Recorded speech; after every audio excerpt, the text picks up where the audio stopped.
Broadcasting to you live from the Orion spiral arm of the Milky Way galaxy, the solar system, planet Earth, North America, the United States of America, no longer California, Los Angeles, to be pseudo-specific. My name is BrianEngelman. Today is Tuesday, September 30th, 2025, and this right here that you are watching is called the TNAM Daily Show. What does TNAM stand for? It stands for the New American Media, because the old American media has failed you. Well, this ADL, they have jumped the shark. Semantic games, wordplay games. Grok is even hallucinating when you ask, what is the ADL going after here? Labeling Turning Point USA and Christianity, Christians, as hate groups. Well, what's the proper response for that? Is it a double-barreled middle finger salute? I don't know. But you know what? Getting kind of sick of being told what to think by the ADL. A completely discredited organization that can go to hell. Hands off of Christianity. You can keep your thoughts to yourself. I don't think we appreciate you nosing in, you wedging your way in, butting into a conversation about people that don't involve you, all right? You don't recognize Jesus Christ as the Lord and Savior, so it doesn't really matter what you think. It doesn't matter what you think. Wasn't that a big WWF, WWE conversation? Benjamin Netanyahu, I don't care what he has to say about Americans either. You know, whatever sort of goodwill and general camaraderie and partnership there used to be between Americans and Israel, between Christians and Jews. Oh, it's Judeo-Christian. It's Judeo-Christian. It's Judeo-Christian. Is it now? Is it? Because I don't think Christians wrote anything like the Talmud. You know, you really messed up when you ended up pushing someone like me away. Someone who has always had your back. Because I'm no fan of radical Islamic extremism, Sharia law, the caliphate trying to dominate every country and take over. So yeah, in theory, I almost always took your side. Almost always took your side.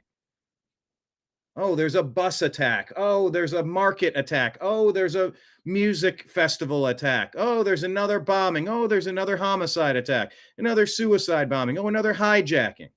It's like, yeah, screw these violent, murderous Islamic cults that are going after people over there. Almost every time. Almost every time. It's, you know, defend Israel. Defend the Jewish people. Defend, well, even if it's not defending, you're going, well, this violent, radical, murderous Islamic sect can't be in favor of that. So if it's pick a side, right or left, blue or red, what color tie do I wear? Blue or red? Republican, Democrat. You're like, well, I'm never going to support a Democrat in almost anything they have to say. And so how many of us, how many of you used to do that? You're like, I might personally be libertarian, thinking that in a nation this large, you should probably have a pro-choice policy.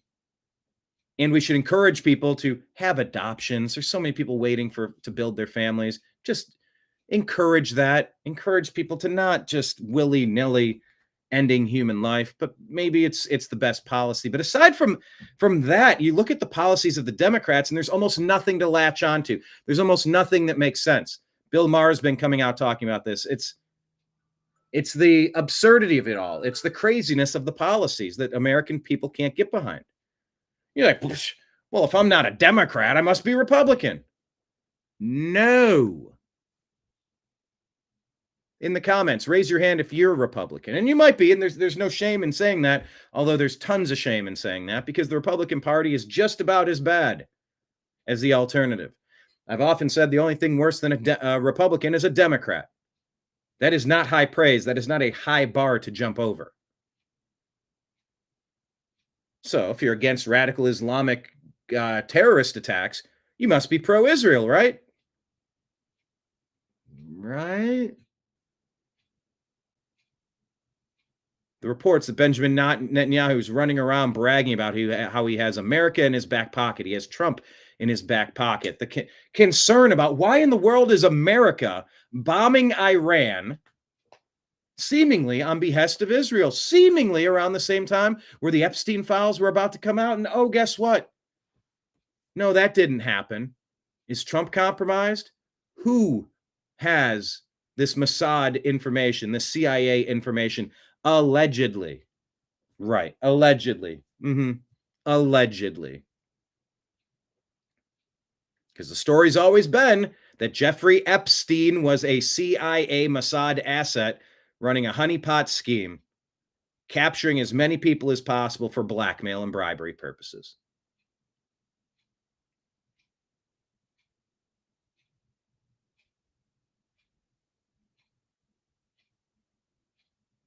The October 7th attack is either a situation where Israel was caught off guard, or they went and issued stand down orders. You know, kind of like how the story with Pearl Harbor is. We knew what was going on at Pearl Harbor, but there was no energy with the American people to get involved in World War II. So you had to let it happen. You had to let your own people get attacked so that you could now have an enemy that you could rally around and get the stomach to go send all of our 18 to 24-year-olds off to die in a foreign land. 9/11. Who was behind 9/11? Oh, it must have been those Afghanis, right? Because bin Laden. Wait, wasn't it Saudis? Wait, we got the passports? Wait, Israel? People were dancing around and celebrating? Hold on. What happened with 9/11? Do we even know 24 years later? It was a couple of people, and then some people did some things. Is that what it was? Some people did some things. As Ilhan Omar says. It's a pretty good impression if you listen to her side by side.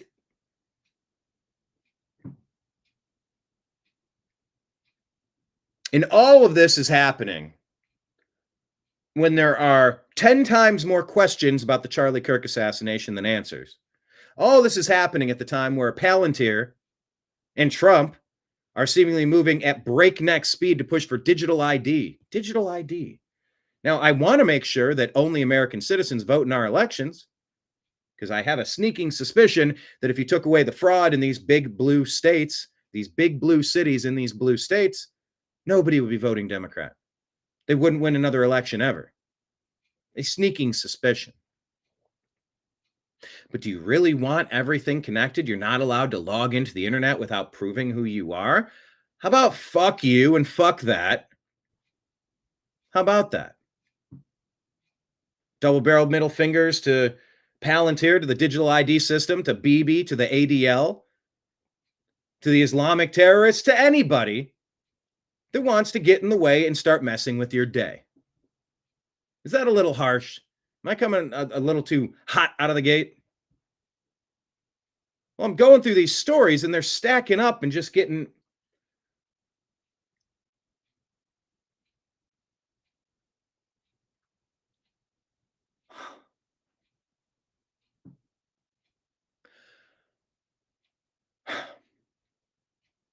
Hi, thanks for being here.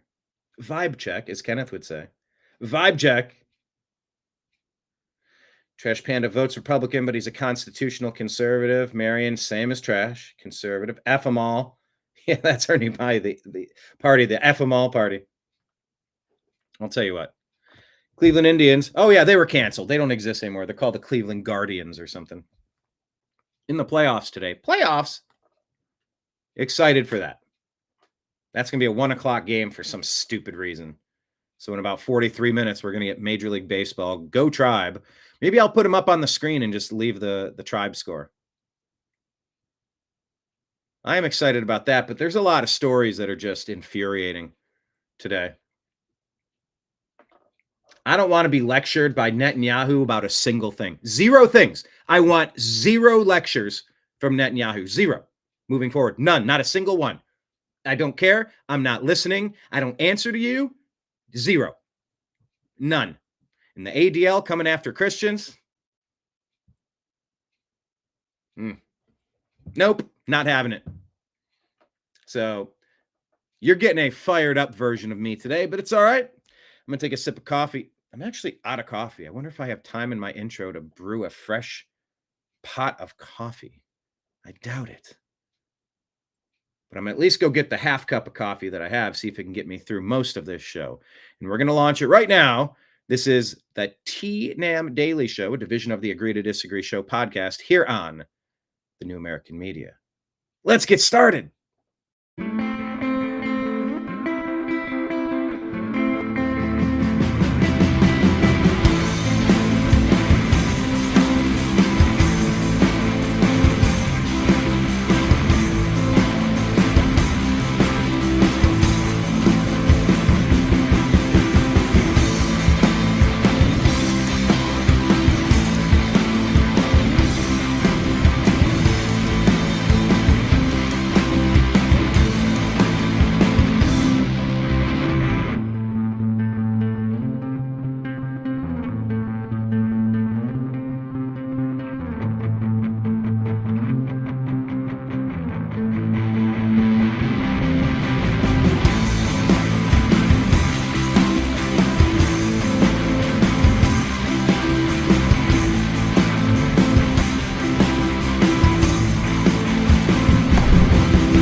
Your guide to the truth, thenewamericanmedia.com.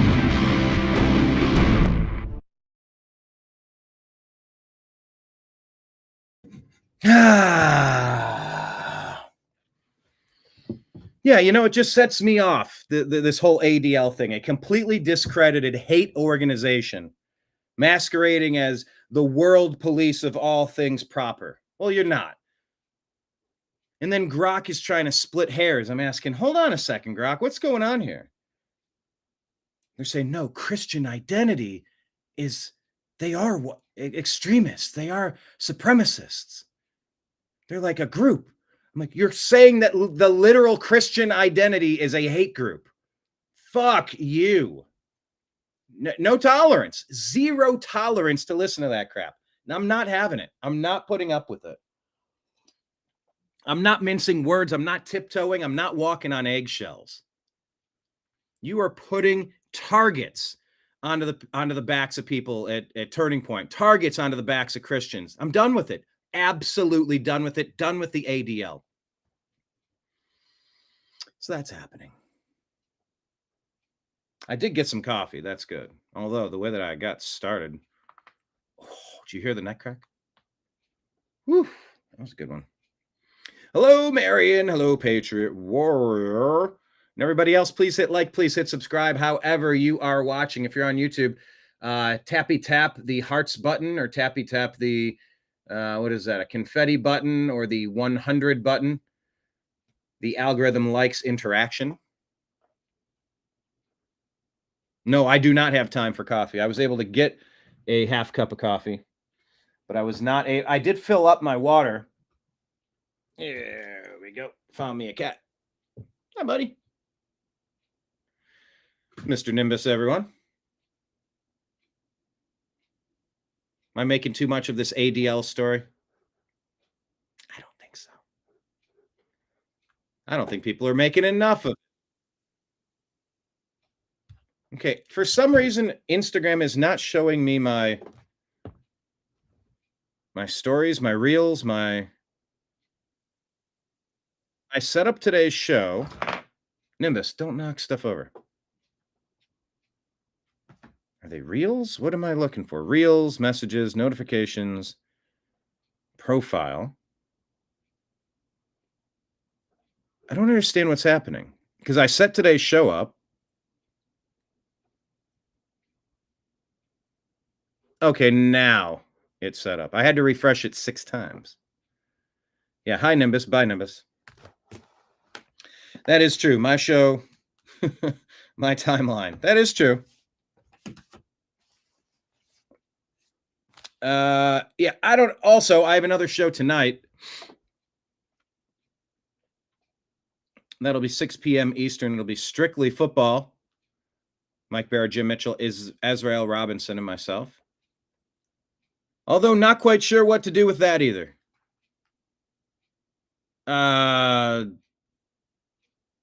Essentially, we have what amounts to two shows.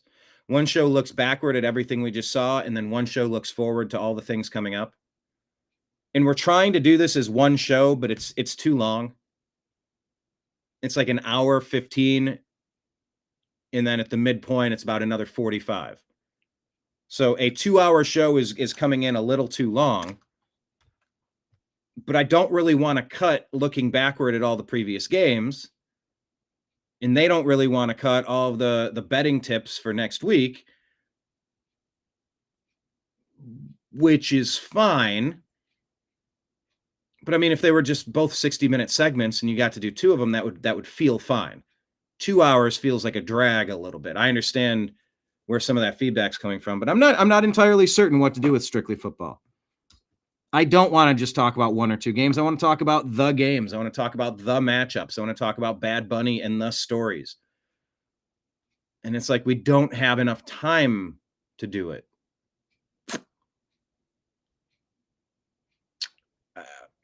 That's maybe just me dumping my thoughts out. But I don't know how to do this. The suggestion was like maybe, just let's cover 2 or 3 games. It's like, no, I want to talk about all the games. I just want to talk about all the games. Not everyone needs a deep dive. We can just briefly touch on the corner of the bar games that nobody watches. So we'll see how that plays out. We're working on it. So yeah, my show and time, it's like, yeah, well, I'm dealing with shows and times.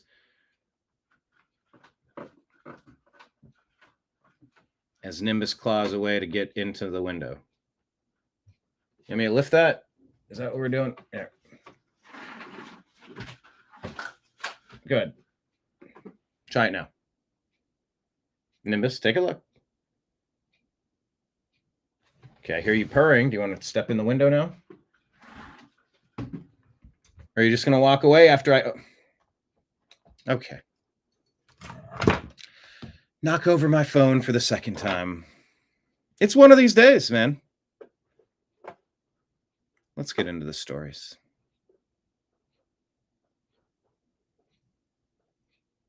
Hey, remember this? Buckle up, Buttercups, because Comey got indicted. And there's probably about 1,000 people that need to get indicted. Is that why Hegseth brought everybody together at Quantico? Are they getting ready to have a mass arrest event? We've been screaming for it. We've been waiting for it. It's not just for political persecution to take out our opponents like they did to Charlie Kirk, whoever they are. But this is about going after the people who have destroyed our civil liberties in the efforts of political domination. There's penalties for that. That's called treason. So let's just remember President Trump saying this. I was the hunted, and now I'm the hunter. There you go. I was the hunted. Now I'm the hunter. I was the hunted, and now I'm the hunter. I got to mute that because of music. Comey, Clapper, Brennan, Clinton, Obama, all of them. They thought they would get away with everything. They thought they could dominate us and destroy us forever. And without punishment, it's going to happen again. I don't want this ever happening again. Therefore, they need to be charged with their treason.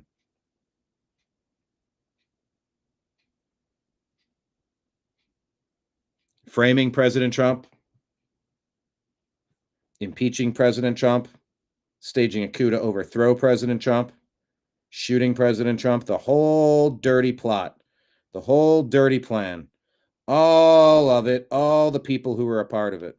It's one thing to work together to try to win. It's another thing to just trample the Constitution and our Bill of Rights and our civil liberties in the process. Very different thing. F-A-F-O, exactly.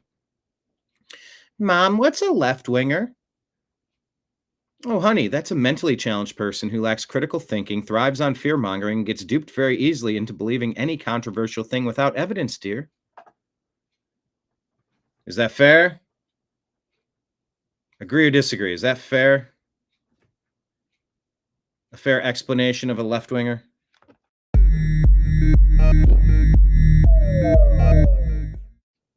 And you know, the interesting part is the left-wingers would probably say that about libertarians, MAGA, conservatives. I just say normal Americans.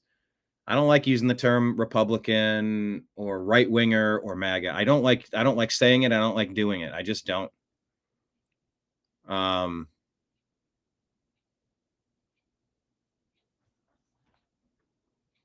Because I don't consider myself a Republican. I got duped by that false left-right paradigm for a while. I've always been anti whatever the Democrats are up to. It doesn't ring true to me in a lot of regards. But by default, that doesn't make me a Republican. It doesn't make me conservative. Constitutionalist, libertarian leaning, MAGA-ish, MAGA light, lowercase MAGA. I don't know. I don't know exactly what to call who I am. So is it fair to call somebody else something? I mean, if the shoe fits, right? If the shoe fits, maybe we can. But anytime you're putting people into boxes, you know, it's helpful, but it's also lazy. It's accurate and it's also not accurate. Nimbus, what are you doing? Bud, no. Let's not chew on the cables. I had a cat that chewed up my Super Nintendo controllers. Fun fact, though, I sold them as is, original OEM, original equipment manufacturer. I think I sold them for 15 or 20 bucks, 25 bucks on eBay. You know, but someone who knows what they're doing, they could get rid. Oh, don't step there, but oh my God. I had my door closed. He's just been kind of ravaging through here. Now he's stepping on my Fat Boys. Are You Ready for Freddy record? I've been meaning to list that on eBay. But now you're sitting on it. That's what we're doing now. Okay. Marion agrees.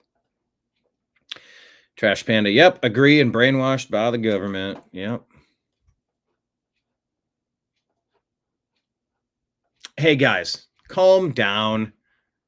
I just want to tell you, here, take a look at this post. Calm down. There were only 276 undercover feds at January 6th. It's not like they systematically provoked crowds to commit crimes and ushered them into buildings.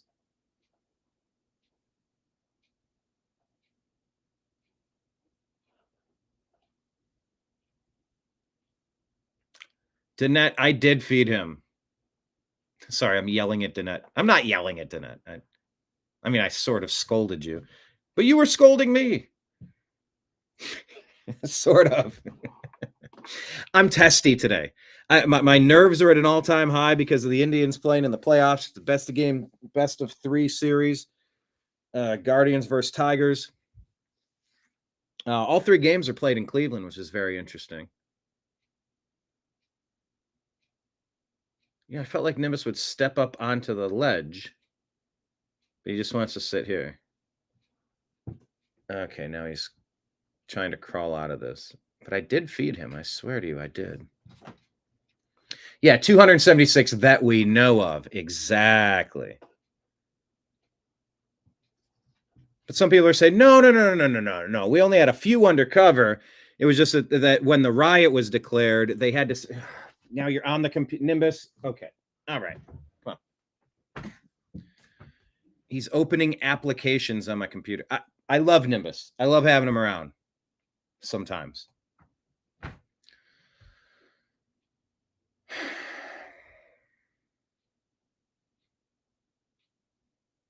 Everything's zen.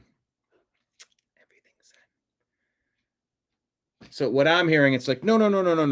They weren't undercut. They were called in because things got out of hand. So they were called in to help.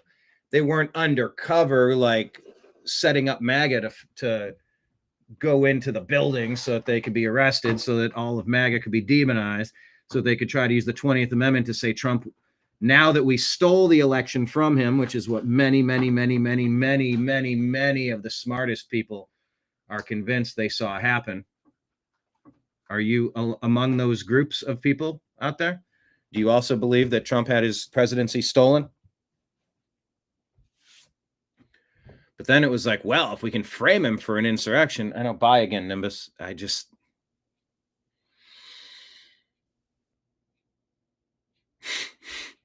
Serenity now. Woosah, woosah. From Ray Epps on down the line, the whole thing reeks of Fed surrection. And we still don't have all the answers. We have so few answers almost anywhere. To some degree, it feels pointless to even care, to try to figure it out. The more you dig into Charlie Kirk, the more you're like, huh? Do I even... It's like, I don't even know what I saw at this point. But yeah, trust the science. That was the name of that account. All right. There's nothing to negotiate. New rules are in effect. Nothing to negotiate here. This is about our budget. Take a listen. So it looks like Timu Obama, Hakeem Jeffries, is big, and I mean big, mad. He does not like the new rules, where we don't negotiate with Democrat terrorists. 4 days away from a government shutdown, and Republicans are on vacation. Yep, they are, because they're done. House Republicans on vacation, cancel votes. Already passed the bill. On the eve of a government shutdown. And Donald Trump is at a golf event? Yep. He doesn't have the time Nope. to meet with Democratic leaders Nope. to fund the government and address the Republican healthcare crisis. But Donald Trump, right now, as we speak, is at a golf event. I don't know how much more clearly I can say this, but we don't negotiate with terrorists. Chuck U. Schumer and Hakeem Jeffries are no longer going to be allowed to hold the American people hostage to force through their ridiculous spending bills. $1.5 trillion to fund, in part, things like illegal immigrant health care benefits. We're not doing it. There's nothing to negotiate over. Donald Trump went golfing because he's done. The ball is in your court. Chuck U. Schumer and Timu Obama. You guys are the ones who want to shut the government down. So do it. Or don't. It's up to you. There's nothing left to negotiate. So look. Agree. If the Dems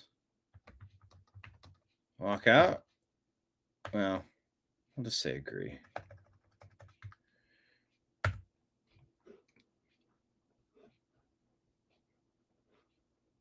Danette saying, I was calling the 6th as a setup back when Facebook was organizing the groups to go up to the Capitol. Yeah, I had been depersoned on Facebook, deplatformed. There's like Facebook, Instagram, YouTube, like all of it. They were just coming after me. And I didn't intend to go to DC. And then Blake was like, hey, let's go to DC. I'm like, why? He's like, dude, they're gonna have a... I go, well, what? They're gonna do... Well, maybe they'll have a... Maybe they'll catch all the bad guys. And I'm like, I would love to see that. I still want to see that. I'm still waiting to see that. So we went. Danette, did you ever watch our footage or our documentary? Declassified, the unreleased J6 interviews. And have you ever seen our battle footage from the mostly peaceful protest where some people did some things? Timu Obama. Yeah, it's like if you order Obama off Wish. This hat, I can't get it uncrooked on my... It's like I always feel like it's a little bit... And it's about as close as it's going to get, but it doesn't feel right. But I'll take it.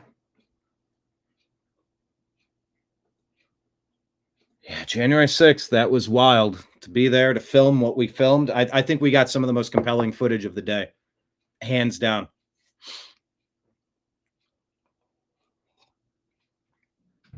We had the bird's eye view. We had it zoomed in. We had a monopod. It's all on YouTube, Danette. Our documentaries on our YouTube. Oh, by the way, please try to watch as much as you can on our YouTube channel. Watch a couple extra videos as soon as possible. Let me do an update. So I guess we have to get into our AdSense account for YouTube. The YouTube Partner Program is going. And I looked back over the lifetime of our AdSense account.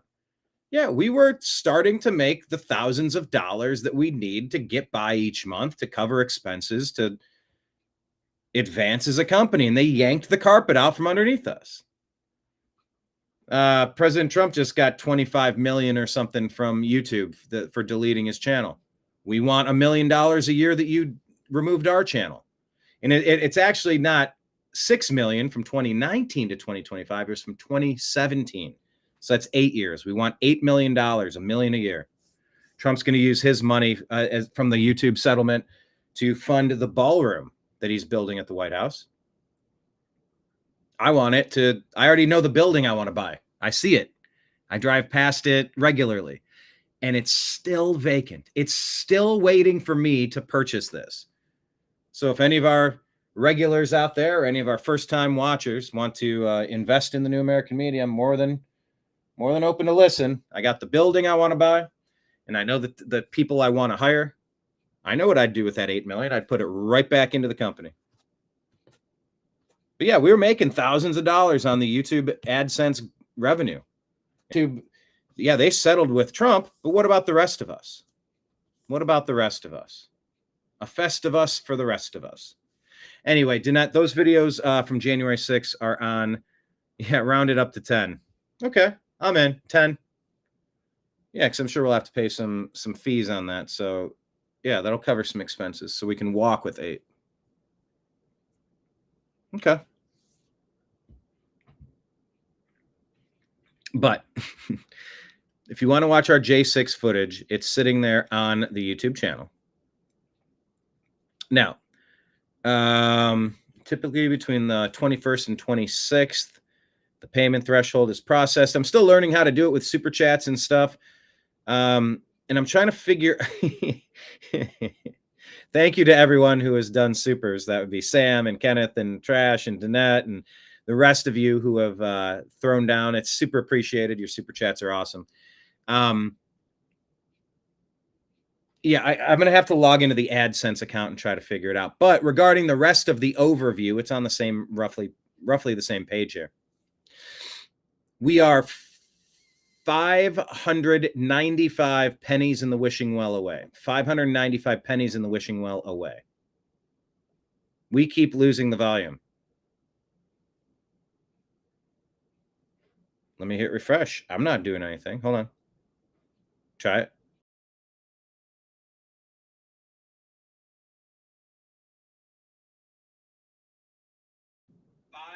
$595 pennies in the wishing well away. I'm going to listen to see if 95 pennies in the wishing well away.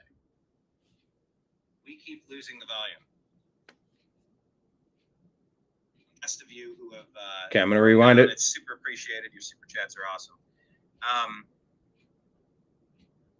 Yeah, I'm going to have to log into the AdSense account and try to figure it out. But regarding the rest of the overview, it's on the same, roughly the same page here. We are 595 pennies. So Marion and Danette are losing the volume. We keep losing the volume. Trash Panda's good. Okay. Refresh. I'm not doing anything. Hold on. Try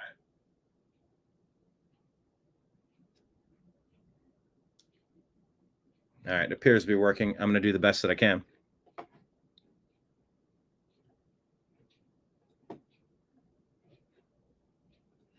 Okay, back to what I was saying there. We're 595 pennies in the wishing well away. Each penny is 1 extra hour of the New American Media content that you can view. So please go back, check out our January 6th coverage. Go check out our Bundy Ranch coverage. Check out our Occupy LA coverage. Check out our Hurricane Helene Help on the Way documentary about the hurricane and floods in Western North Carolina. Check out our interviews at various conventions, music conventions, political conventions, esoteric spiritual conventions along the way. 595 pennies in the wishing well away, and we're going to be able to get our advertisements back up on our channels. Yeah, I mean, in a very short period of time, we were making thousands of dollars, and I'm like, okay, well, I see a way that if I live a certain way, I can create this media brand, and the generated revenue from this brand can provide me the living that I need to get by month to month. All right, I see a plan. And YouTube stole it from me. And I'm trying to get that back. So we do have super chats back, which are fantastic. If anyone wants to throw down there, let me also put it up on the screen now that we're talking about it. Donation links at the bottom. Anyone who has not signed up for Patreon, first-time viewers or long-time regulars, whatever the case, thank you to all of our Patreon people. It is the end of the month, so that is about set to bill tomorrow. Then that's another piece into the war chest that gets to be routed back out and then sent out to pay the bills. I mean, it's coming and going. It's funding all the things, so it's super appreciated. We're the New American Media on Patreon. We have tip jars, Venmo, and Cash App. That's my name, Brian Engelman. Now that I have some stuff in Cash App, I'm trying to transfer it out, and I haven't done that yet. Just like I'm trying to transfer it out of AdSense, Google, Super Chat. Got to get those set up and figure that out. And then on PayPal, the email address to use is fuzzinstallment@yahoo if you are interested. Marion says, I guess big government audio is messing with me. Oh, yeah. We would be doing shows, many with John B. Wells and with other guests. And when we would talk about certain subjects, they'd start messing with us. And we could hear the line clicking. And I would just talk to the Fed listener on the other side of the line. And I would tell them, you know, I'm glad that you've been assigned my account to keep an eye on and listen to. But I'm here to remind you that you have a unique position. You're inside of the beast. You're inside the belly of the overreach apparatus. And when the time is right, you can perform a role for national security to defend and uphold our Fourth Amendment, our First Amendment rights, life, liberty, the pursuit of happiness. Like, you can try to take down this Orwellian totalitarian nightmare from the inside. So thanks for watching. And I hope that you fight to maintain the values of this country and not go along with the big government, big corporate interests who are paying you to watch me. That would be my message to them. They would mess with our audio all the time. Calls would drop. We were very messed with, very obviously. If you go back in time, gonna go back in time, you would hear many such instances that occurred. So there's that. All right, let's get over to Greg Gutfeld. By the way, if you missed it, Greg Gutfeld and Dr. Drew did a special episode with Scott Adams 2 days ago. I recommend you check it out. They're both Scott Adams fans, and I think Scott Adams is a fan of both Gutfeld and Dr. Drew. So they all met at Scott Adams' place and did a podcast. It was fun, so check that one out on Rumble. Anyway, here's Greg Gutfeld talking about the criticism. What was the story? A professor arrested for throwing tear gas at ICE. Well, you know, all the name calling, it just doesn't work anymore. It doesn't hit quite the same. This is why the criticism doesn't matter to us when you call us Nazis, Nazi this, Nazi that.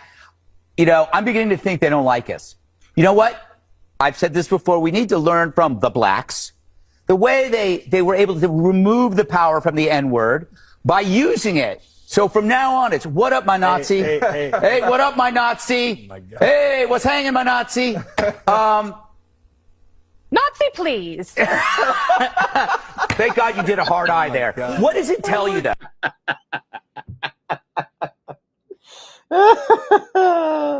Kennedy off the top rope. Nazi, please. Yeah, scroll back. Good morning, Kenneth. Scroll back. Oh, Kenneth got his mug, by the way.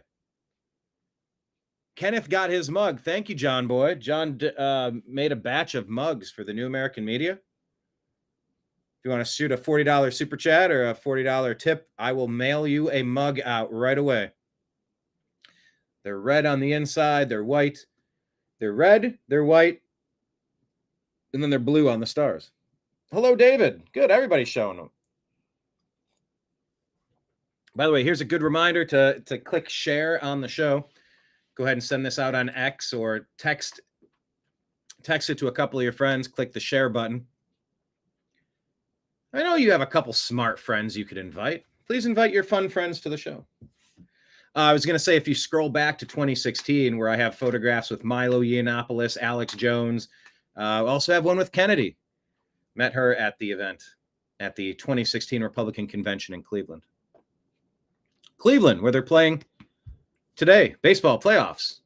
By the way, what Greg is talking about, how, you take the venom out of the word by using it and appropriating it. Look at this hair. That's exactly what the Cleveland Indians did. We had Louis Sock-Alexis, the first Indian player in baseball. And we were called the Cleveland Naps after Napla Joey, a player. Like, the sports writers were like making fun of us, like, oh, you're going to go play the Cleveland Indians? They got an Indian fella on that team. I think they might have two now. Yeah, you're going to go play the Cleveland Naps? No. You mean the Cleveland Indians, right? Okay. We'll be the Cleveland Indians. We made a fun cartoon character who's changed over the years, which this is the superior version. Best logo in sports. You cannot look at our Chief Wahoo without smiling. We were being made fun of being called the Cleveland Indians. So we're like, you know what? Let's call ourselves the Indians. Take the venom out of it. We did. And it was glorious until white, liberal, woke culture came to whitewash the trailblazing history of the progressive franchise, the Cleveland Indians. Anyway, it's very similar to what Greg's saying. Nazi, please.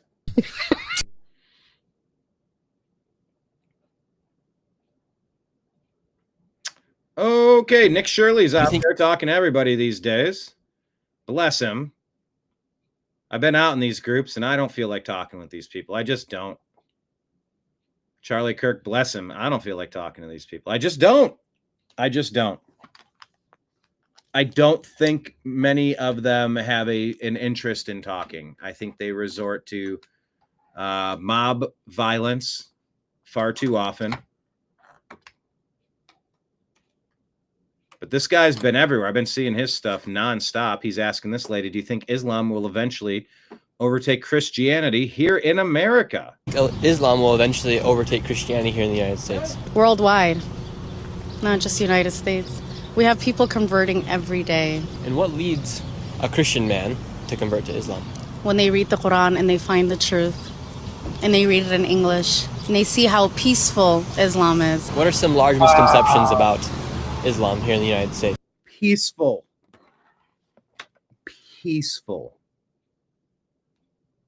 The peaceful conquering of the world. Wow. That Muslim women are suppressed. And what makes you choose to wear the hijab? My religion. I started wearing the hijab when I was 16 years old. And what would happen if you didn't wear the hijab? Nothing would happen. It's your choice. And could you shake a man's hand? No. Do you find that interesting that women can't shake other men's hands? No, I don't find that interesting. It's normal. And why do you think Islam is the largest growing religion here in the United States right now? Because of our Quran. Our Quran, our book never changes. It's one book, one language, one religion. There's Islam in all over the world. Is it true that Muslims also practice polygamy? Yes. Would you accept another wife into your marriage? In our religion, it says. Do you think Islam will eventually... Okay. There you go. This Savency account says every time a Muslim stands up in Congress and tells us they will change the Constitution, impeach our president, or vote for socialism, remember, you said you would never forget, and they said they would destroy us from within. Do we remember 9/11? Are we aware of 9/11, anybody? Kami Mamdani. Is he really going to win? The mayor of New York City. Are you 24 years later? Hillary Clinton has attacked President Trump as dangerous to free speech on MSNBC a day after Google admitting to censoring Americans for Democrats. How interesting that is, huh? Scott Jennings pointing out the hypocrisy and the dichotomy of what's going on now that Comey's getting indicted. Letitia J. There's as David Bann likes to say all the time, we're waiting. Oh, we're waiting too. And that's what some people are wondering if the Quantico visit's about. Yes, there's going to be a speech. Yes, there's going to be some headlines, but you're also going to go in private and you're going to say, all right, here's what's going down. Here's the operation. We pre-positioned it a lot of these cities across the country. Here's how we're going to arrest the top 10,000, top 1,000 traitors in the country. It's going to all happen in one night. Internet's going to go down. 10 days of darkness. Remember that? You keep hearing all these rumors. And that's what they are. They're just rumors, unless they turn true. And none of us know if they can turn true, unless they do turn true. So it's just rumors. Keeping the ear to the train tracks. Can you hear something coming down the road that you can't see?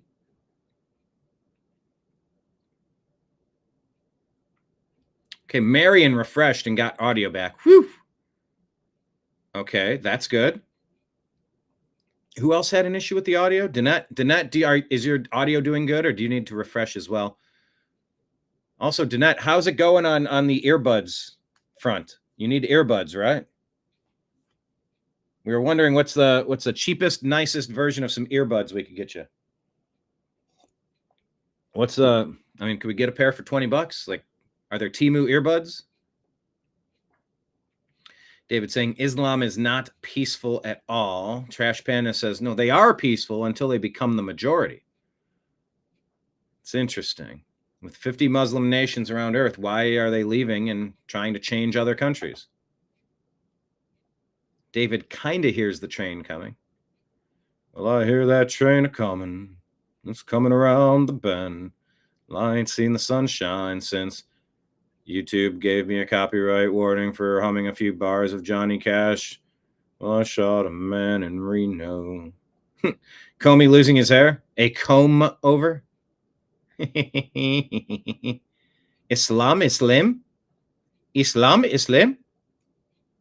Some people think so. I do my thing. People can do their thing, but and that's the difference. Christians want to go preach the gospel, preach the word of God, and they're salesmen, saleswomen, salespeople. It's like, hey, here's this book and here's this stuff, and here you go. No, I'm good. You go, all right, well, Godspeed. You have a great day. I'm over here if you want to. Other places are like, hey, do this or else. And they're threats. And it's violence. Good morning, Nick. The Nick Adams Show. By the way, Nick, how is the Nick Adams Show going? How are things on your side of the world? All right, here's Scott Jennings. And put somebody who, is just simply inept and unqualified to actually have that job. She was apt and qualified enough to get a grand jury to look at the evidence and I don't know why the audio is kind of weird here. Turn 2 charges against him. Are you saying that this process, which is used all over the country every single day to bring crimes all over the code, is somehow broken? These are ordinary citizens in a liberal jurisdiction who looked at evidence from a prosecutor and said, yeah, it looks like there's something here. Is that not what happened? Yeah. Watching somebody like Speaker Johnson normalize that, it sends us down an incredibly dangerous path. I'm stunned to hear you say we're now worried about normalizing this kind of thing. We had an attorney. You are about to do right now. Let's hear it. I'm about to tell you what happened in the state of New York when the. See, there's a quote that's on the tip of my tongue that I haven't been able to say. It's not that liberals are wrong. It's that they're so convinced of things that simply are not true. It's a very semantical kind of phraseology, but right there, she thinks she owned him, which is what you're going to do right now. No, if you just shut your yap for a second and listen, I'm proving the exact opposite point.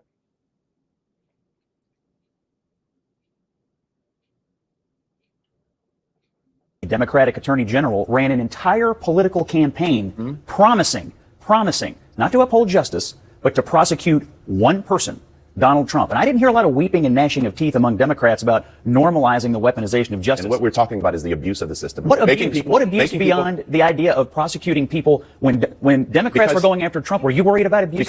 Because I firmly Nope, he was not worried about it then. believe that Donald Trump broke the law, and he was There you go. He believed Donald Trump broke the law. indicted. Do you think the 34 charges that were cited all the time were good charges? But let me actually go back to Joe Biden. Joe Biden indicted his own son.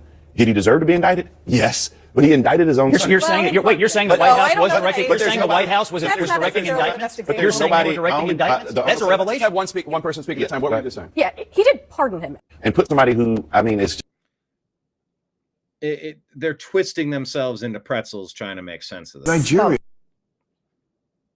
All right, back to the ADL story here. The anti-Christian attacks that are happening globally when Bill Maher is defending Christianity. One of the most avowed, I guess not agnostic. He would just be atheist. And it's nonstop. Oh, there's a genocide in Gaza. Oh, there's a genocide in Gaza. Yeah, look, ADL, look, BB. I have perhaps mistakenly defended you over and over and over and over again. Oh, no, there's a genocide. My reply would be, oh, no, you mean you started a war and now you're finding out that you shouldn't have butchered 1,300 people at a music festival? Fuck you. That's what I used to say. Am I so passionate and adamant now? Nope. Nope. I'm not particularly rooting against you or rooting for you. It's not my thing. I would like a little clarification. Is Israel the 51st state of America? Or have the 50 states of America become Israel's 50 states? Who's the tail wagging the dog? There's a genocide. It's like there's a war that was started by Hamas, and now they're being dealt with. That's what war is. They messed around, and now they're finding out. Now, you got Netanyahu trying to tell me what I'm supposed to believe and what I'm supposed to think, trying to lecture me on what's in the Bible that he doesn't even believe in the New Testament. I'm not interested in what Netanyahu wants to tell me about our Bible, our Christian Bible. You can miss me with that shit. Miss me completely. You want to read the Talmud and tell me your thoughts on Jesus Christ boiling in excrement? Okay, let's talk about that and tell me why you're chosen people. And we're supposed to what? We're Christians, but we're supposed to worship Jews? Make sense of that. Help me understand where that line of thinking comes in, why I'm supposed to be subject to manipulation on that subject. I can't do it. I don't have it in me. Point being, back to Bill Maher. When you have the atheist trying to add a little bit of context here with all the claims of there's a genocide, there's a genocide, there's a genocide, there's a genocide. They keep saying it. They keep saying it. My response used to be, you fools started a war. Now you're getting your comeuppance. Oh my gosh, I can't believe they have the power to fight back. Yeah, that's why you don't attack your neighbors. If my neighbor attacked me,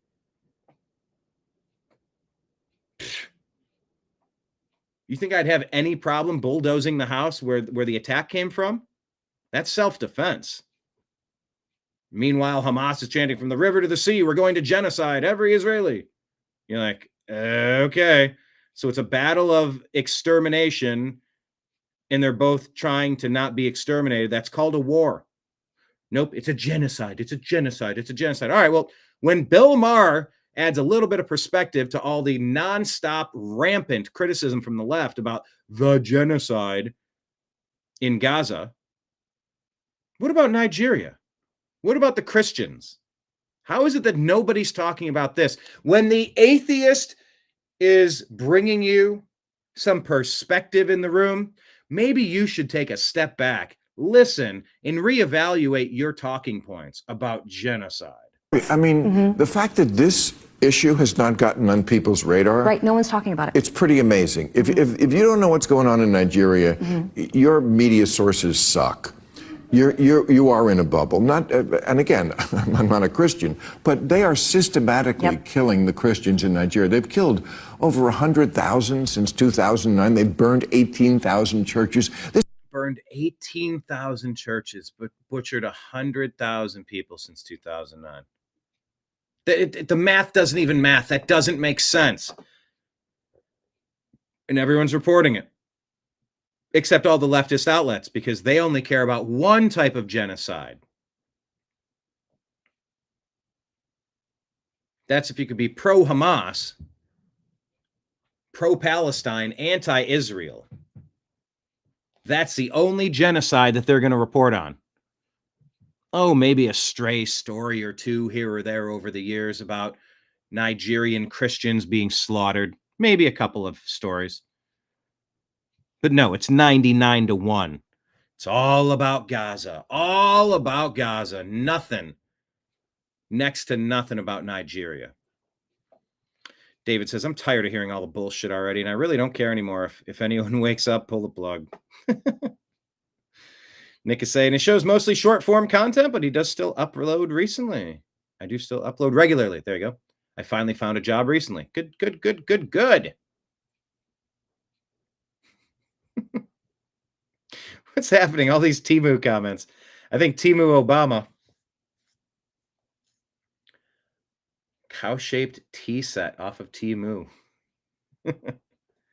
David says the only problem is Hamas was created by Israel. And there's that claim.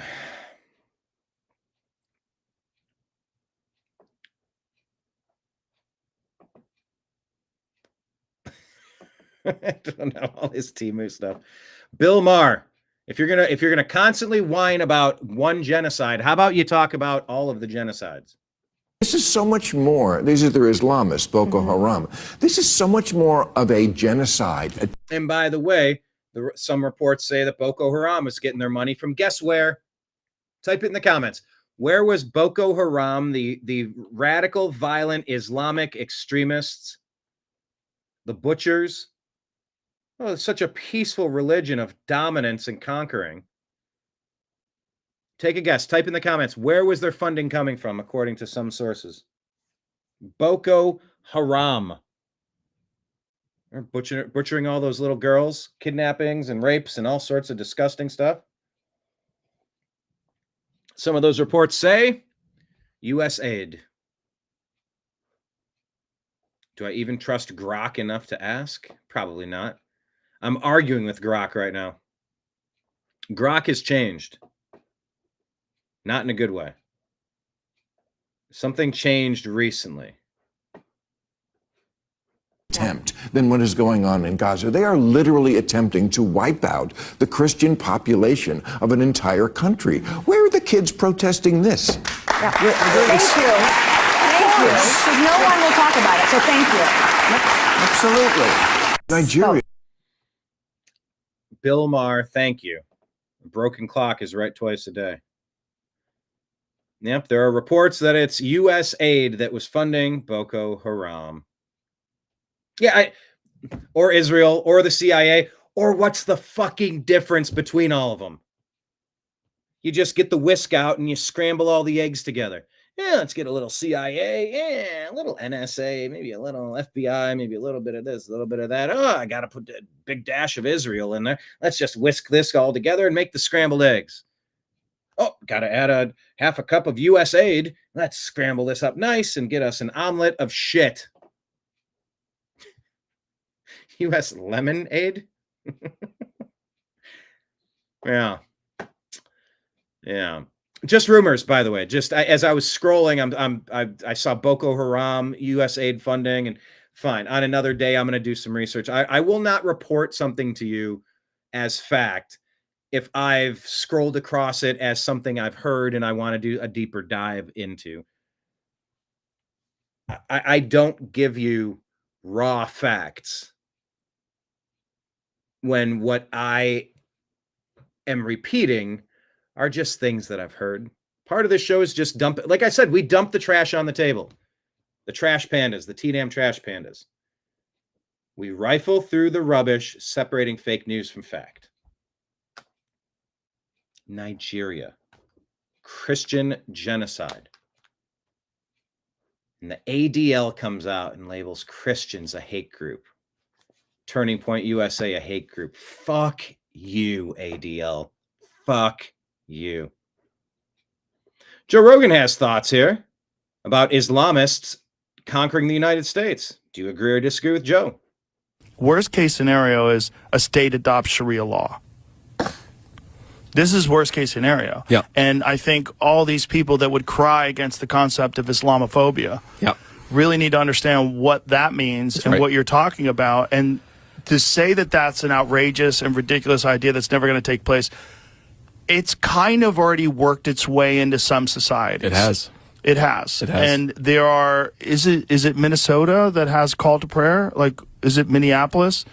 I don't know where. I know that there is a place in Minnesota, I believe, where they have prayer calls as a matter of local government. I do think that's happening. That starts getting real weird. Yeah.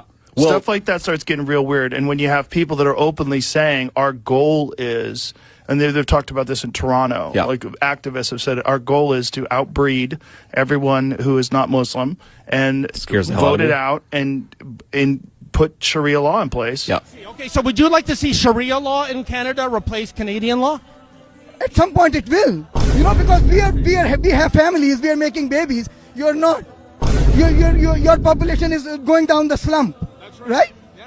And by 2060, according to Pew Research Institute, your research, by 2060, Muslims will be the biggest religious group the world over. What are you going to do then? Actually, are you going to oppose Sharia even then? Worst case scenario.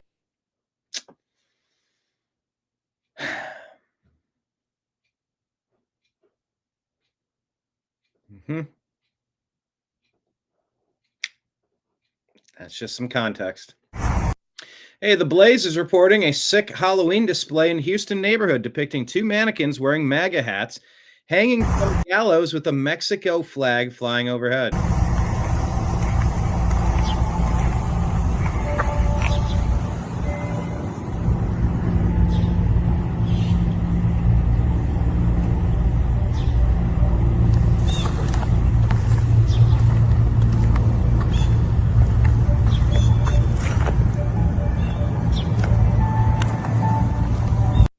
I'm wondering if you're going to hear the chirp of the smoke alarm in this video. I'm looking at that house and it's missing how many shingles? It's a dilapidated.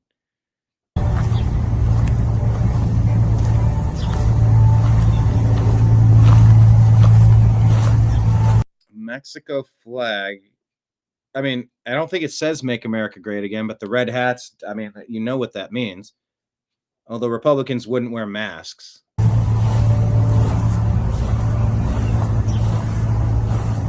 It's another jalopy of a house with all dead bushes and stuff around it. I mean, where are we at? The slums? The gallows. From the ghettos to the gallows. That could be a good band name. Like a mid-2000s emo rock band. Ghettos to gallows. 111, make a wish. Nooses. Oh my gosh, nooses. It's a hate crime. Hate crime, hate crime, hate crime. Can't have a noose. Although it was a Wild West thing and had nothing to do with race.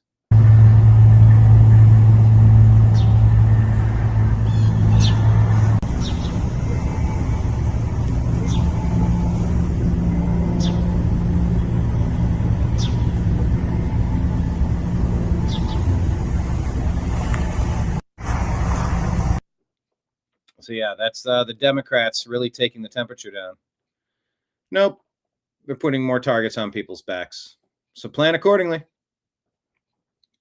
Speaking of planning accordingly, here's your note that the church isn't getting more political. Politics are getting more spiritual. Do you agree or disagree that the church isn't getting more political, but rather politics are getting more spiritual.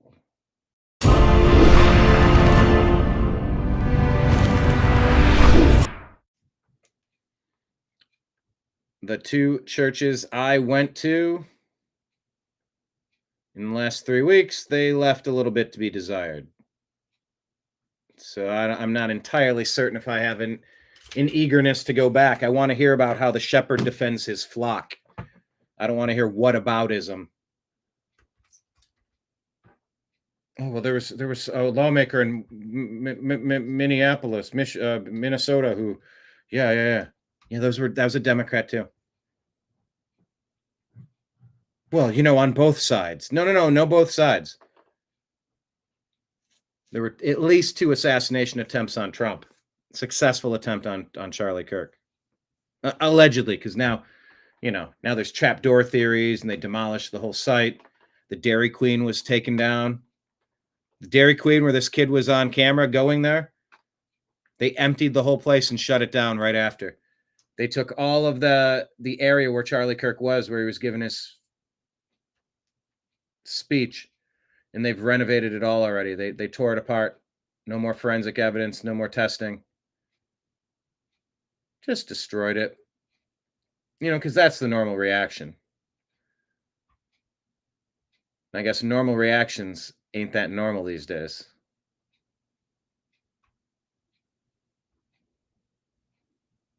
Erica Kirk's reaction is being discussed these days.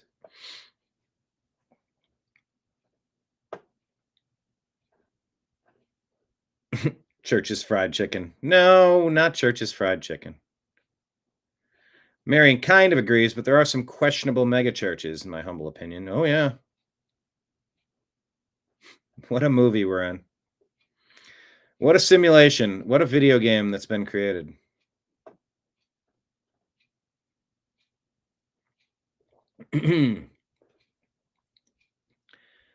Nikki Dent says the biggest mistake the Western Church has made is separating the spiritual from the societal, the theological from the cultural, the biblical from the political.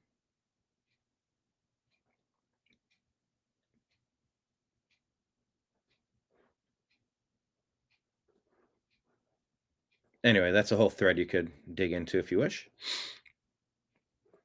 J.D. Vance reminds us that Democrats are about to shut down the government because they demand we fund health care for illegal aliens. Well, no thanks. The other concern about Quantico and this big meeting with the military, is it because the sleeper cells are here and ready to activate, and they have been activated all across this country? You're seeing attack after attack after attack after attack. Let's not forget the Tesla bombing at the Trump Tower to start this year off. This has been a very violent domestic extremist, domestic terrorist year. I don't know how this isn't being blasted everywhere between creators and the news, but everyone needs to share this. Opening up the southern border and allowing it to go unchecked for years and millions of people coming in that weren't vetted had to be the biggest act of treason in American history, and I'm about to tell you why. Because Al-Qaeda is in this country right now. The National Counterterrorism Center just put out a memo about this to all law enforcement. Over 1,000 highly trained operatives from Al-Qaeda have gotten into this country via the southern border. They have come from training camps all throughout the Middle East, and they are confirmed to be planning a massive multi-city attack. They are also uniformed to be disguised as law enforcement, first responders, and medical employees. These individuals want to obliterate Western civilization, and they can do it because we cannot find them because of our previous open border. We have no idea who they are, but it is confirmed that they are here and planning these attacks. So if you are someone that lives in a major city or work around a major hub, you need to stay off your phone in public, be vigilant, especially around hospitals, police cars, etc. You need to be aware of your surroundings, make sure that your law enforcement is up to date on this information, and be aware of any confirmed or theorized sleeper cells. This is a very, very, very real threat.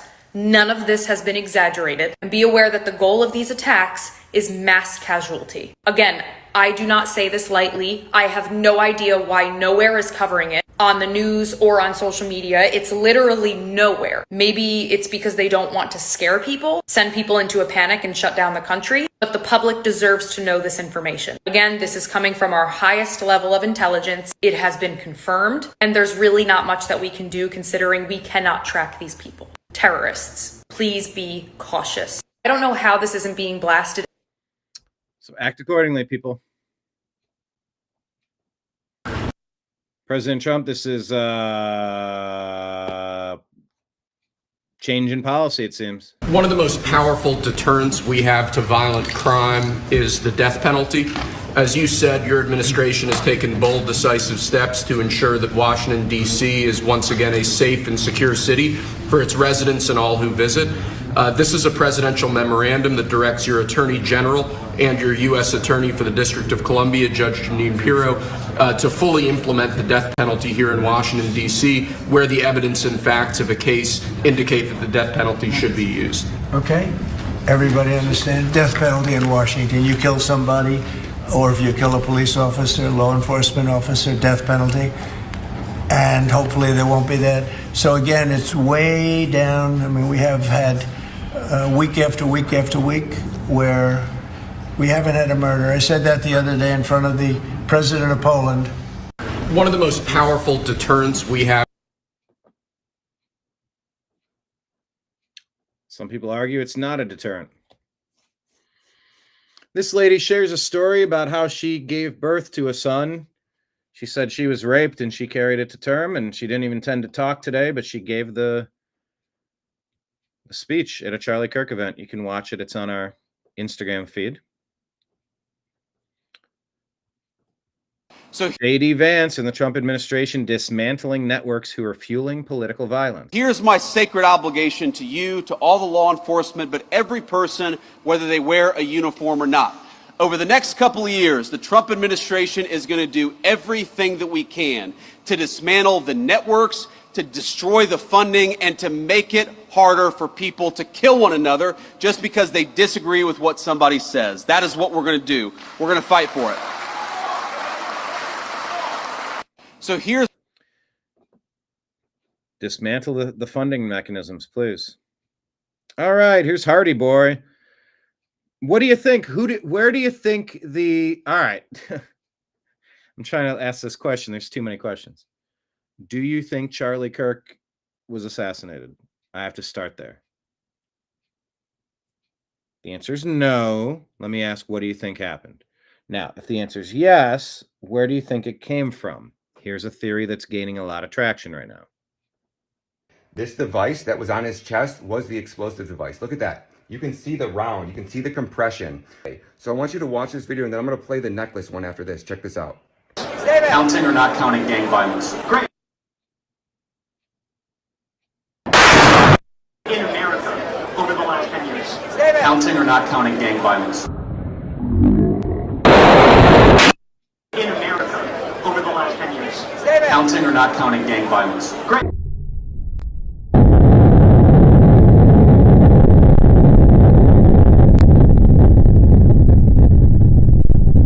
If you want security, the Israelis know what they're doing. Exactly. Watch this. Put it in a freeze frame. That is the explosion from Charlie Kirk's lavalier lapel mic. This is Stu Peters here. Want to see it again? Bring it in closer. Remember when we told you that that was absolutely an exit wound? Yeah, it is. Check the trajectory of the round that was deployed from that lavalier lapel mic. That went directly from Charlie Kirk's lapel. That went directly from underneath Charlie Kirk's white t-shirt up through his neck and created the exit wound that we told you was an exit wound immediately when we saw that exit wound.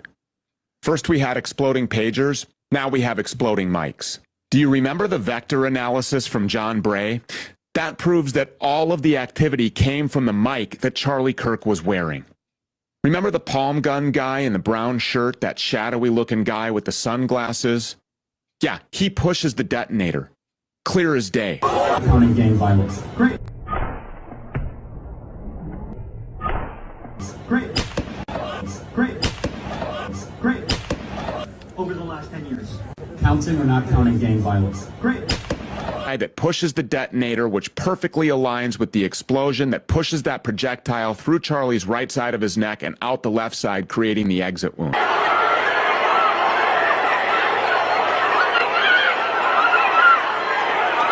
That might just look like the chaos that you would expect after someone was publicly executed in broad daylight in front of 3,000 people. This device that was on his chest was... So what do you make of this? Was it that patsy that they arrested that disassembled his rifle and then put it in a backpack, then jumped off of a building and then ran into the woods, then assembled it and then wrapped it in a blanket and then left it there and then sent a completely incriminating text message to kind of connect the dots there for everybody to see? Was it a lapel? Was it from behind? David really doesn't know what to think anymore. Yeah. I mean, I'm watching, and I'm still not entirely certain what I'm watching. That's a strange spot to be in, but that's where we find ourselves now. The cleanup crew was there. The Dairy Queen's been erased. It's so weird. David Harris says Tennessee State University thinks that this is what a professional and respectful manner looks like. Hey, you can't hold your man. Don't do that. Come on. Yo. Oh, you better not, boy. You better not. Okay.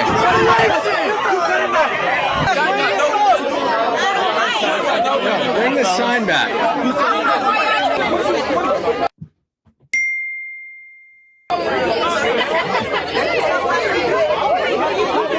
That looked like a weapon. A group of individuals appeared on campus. Campus police responded. Escorted without incident with all incidents. At all times, TCU students conducting themselves in a professional and respectful manner. Not even remotely professional or respectful.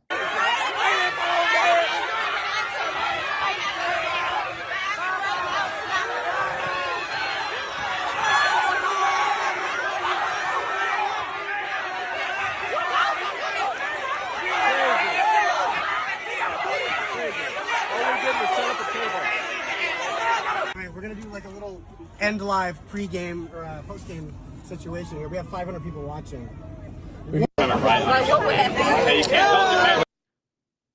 Yeah, so they're doing this, and you said Steven Crowder's planning on doing it. Yeah, a lot of people are planning on doing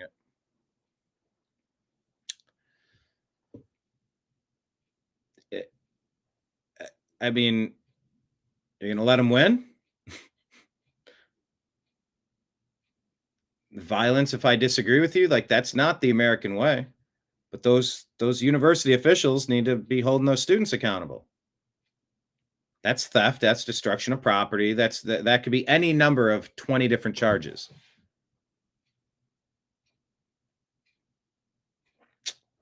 But, you know, when colleges or blue cities don't enforce the law, it really is the Wild West. All right. Alex has some thoughts. By the way, I have major. I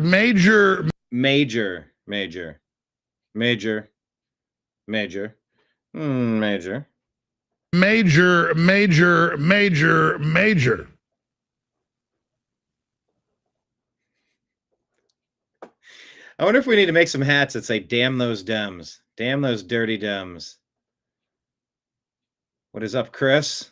Down in San Antonio. Major questions about the security detail now, because I've talked to a lot of Green Berets, Delta Force, Navy SEALs, and ballistics experts, FBI, people that I trust. Yeah, Tim Pool. I've said it before. I met Tim. I was, whatever. He's been successful at growing his brand, and kudos to him, but I met him. I was less than impressed. I watched some of his stuff. I'm not I'm not a super fan by any stretch. Nick is saying Tim Pool had the most cowardly reaction to all this, saying he canceled all events, and if we knew this was possible, we wouldn't do speaking events. Yeah, I listened to some of that too. Tim. Trust, and they're like, this doesn't look normal. Now, that doesn't mean the security guy shoots him under the arm. That wasn't true. Or there's a pen gun. That wasn't true. No, what's true is the way they run around like a well-trained football,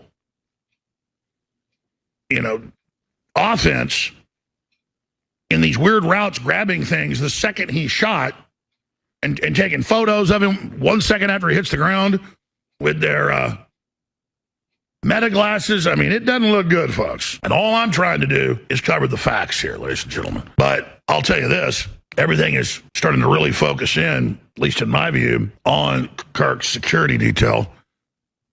I'm not accusing them of killing him or having a hand in it. The behavior in and around all of it, according to dozens and dozens of real experts I've talked to on and off air, and then the hundreds of experts they've talked to, none of them say what we see the security people doing is anywhere normal. It's clearly highly scripted and prepared. They're clearly cleaning up and covering things up. They all had their routes ready like it was an NFL team, professionally zipping and zapping. They were all bracing right before he gets shot. You can see it. Turning cameras on him. They were taking photos the second after he hits the ground of his body with the meta glasses. You know when something's scripted. That's how I saw some of those Hillary Clinton town halls, and I said, those weren't live. Those are all actors. Those are highly produced. I could take one look at them. The HD, the dust in the air, everything perfect. The way everybody was lined up. And then later it came out, it was totally scripted. On one town hall alone, she spent $10 million.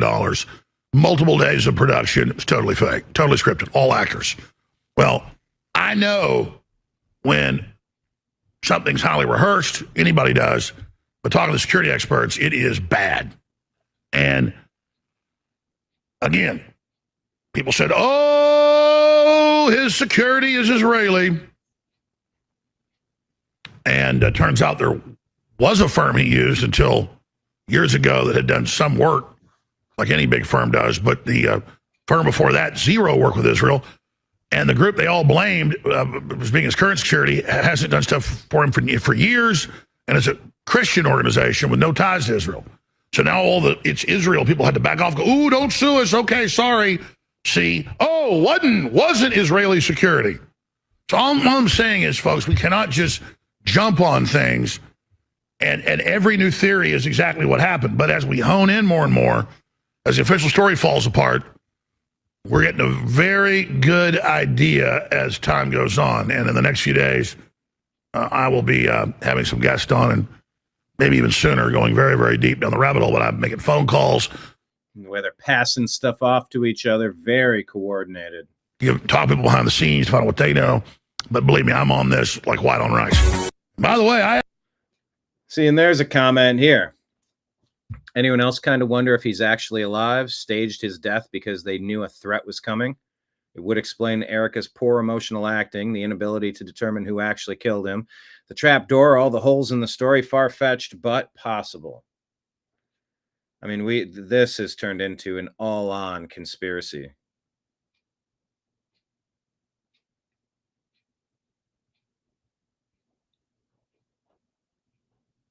Do you believe that 22-year-old kid did it?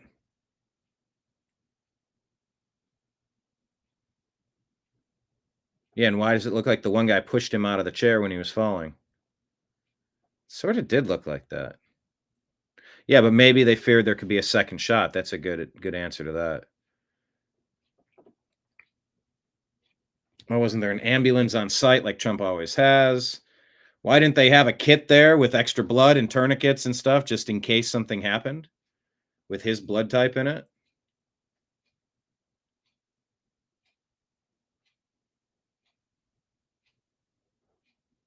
Don't know.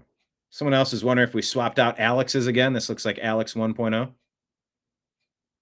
Someone else said it was the microphone. Have major. Anyway, I have no answers either. That's Trash Panda. Kirk will reappear in 2028. Nick says, I think they'd have to be in on it if there was anything other than the official narrative. They were in on it.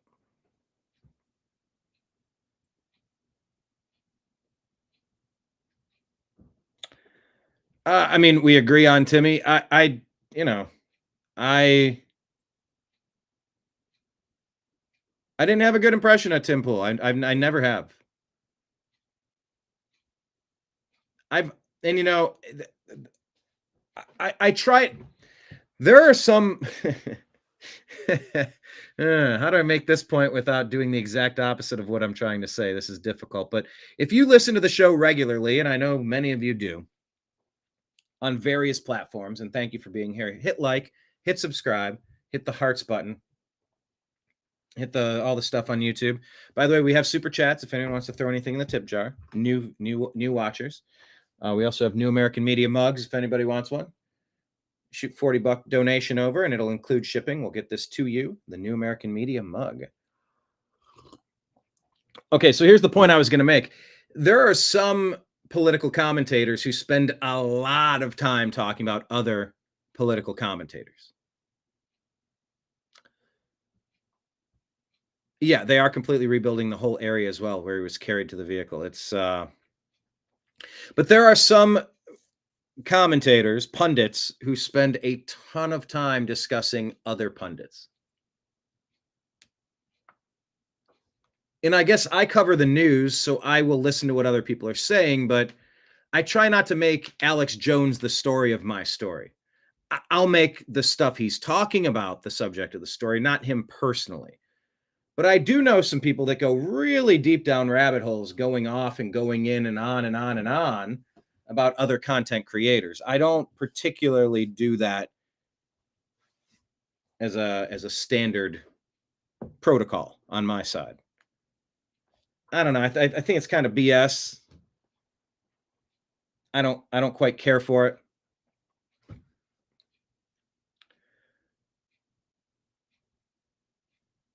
And so, yeah, I've mentioned Tim in passing, but I've always been suspicious about the 10 or 50 names who are allowed to thrive. The people that don't get censored, the people that have the mega deals, that get the massive view counts. How do they cover the topics they cover? And does YouTube, how does YouTube let them? How does Facebook let them monetize? How does Instagram not smack them down and put restrictions on their accounts like they did to the New American Media? I'm very suspicious about anybody who can get through that censorship industrial complex in general. But I don't talk about it every damn day. You'd get sick of hearing about it, and it would probably make me start to sound a little paranoid and delusional, probably. And probably just sound like a hater. Like, I don't like Tim Pool. Look at he gets all these millions of views and he gets millions of dollars. Wouldn't it be great if I had that? I bet you it's all rigged because he's da da da da. I bet you he's deep state because da da da da da. Yeah. It's not going to get me very far. It's not. I don't. It's not really the thing I do. But I've been at many events where Tim's been there, and he has a general demeanor to him that it's. I'm just not. I don't know. Some people give off an energy, and he gives off a negative energy to me that I pick up on. So do we agree on Timmy? I mean, I understand. It's like, where's the upside? And to be fair, this guy gets his house swatted over and over again, like just getting targeted for attacks. It gets old. Nobody wants that. We had our first death threats coming in on YouTube the week before they took out Charlie Kirk. Charlie Kirk's in my intro. I briefly met him. As I've said before, he had 0 seconds to spare. So, of course, he gave me 20 seconds, a soundbite, and shook my hand. That's exactly, I think, what Candace Owens described as, like, Charlie had a philosophy. It's like you do every interview always. And if you don't have time, you make it quick. Tim, he's just been a dick. He looked like a dick when he was going into, where was it? It was I think it was in line for President Trump's speech at the Libertarian Convention. Just the way he went on I'm picking up on his vibes, his energy. And when I met him at Politicon to get a moment of something, a quick interaction of sorts that we could put out there. I mean, he had, if it wasn't disdain, it was remarkable disinterest. When I met Rogan, I guess he probably had suspicion, kind of like, who are you with, when I gave him my card. And, you know, if he had a chance if I could get a quick interview with him or something. He seemed suspicious because he just didn't know who I was. That's fine. But also he was preparing for a comedy set, so he was focused on something else. And when you're in that zone, I can completely understand. Like, you have no mental energy to take yourself out of that focus zone to perform a show.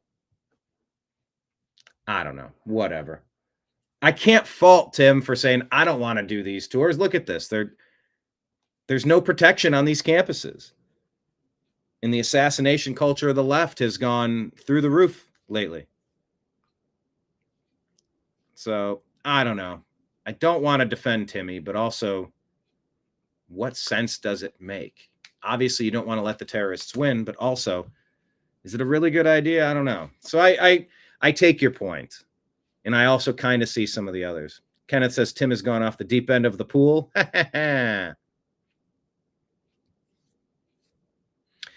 Tim gets more anger engagement than anything. I used to be a regular viewer.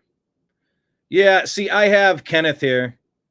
When I say BS, he says big smiles. Kenneth is my vibe check person, so I'm not just shooting venom every day. All right, well, you took out Charlie Kirk, and now you're seeing more of Nick Fuentes. So where do you land on this? Toria Brooke put this one out. He's got thoughts on Erica Kirk and Charlie and the whole thing. You know, the thing about Erica Kirk is I 100% believe that that's an arranged marriage.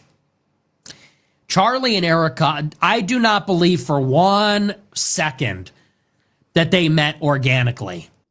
Well, I mean, he said it was a job interview. And at the end of the interview, he said, I don't want to hire you. I want to date you. So that was set up by who? For what purpose? I don't know. How do you think they met each other? Do you think that they bumped into each other at CPAC and Charlie said, hey, let's go on a date? No, they were set up together by somebody. Who set them up? Charlie, I'm sure, he's super ambitious, super powerful, running this organization. They told him you need a wife. I'm sure he wants a wife. They told him you need a wife. If you want to run for office, you need a wife and kids, you need a family. They're grooming him to be super powerful. So he's hanging out at Bohemian Grove, and they say, we need to give you a wife. Okay, I don't know anything about Charlie going to Bohemian Grove. Is Nick just rambling here, or is that something that we all know that I'm unaware of? We know somebody. We know this girl, and she's in some. How do they know her? Who set them up, and where did this girl come from? You know, the thing, it's going to be Charlie Kirk's wife and bear his children. I think that was an arranged marriage. And that tells me that she is tapped into some kind of network in some way. I don't know how. People talk about she was a pageant girl and she ran this charity. Maybe there's a connection there. I would not be surprised at all. That, if you're talking about Erica Kirk, that I believe. People say Israel killed Charlie Kirk. Yeah, I don't know about that one.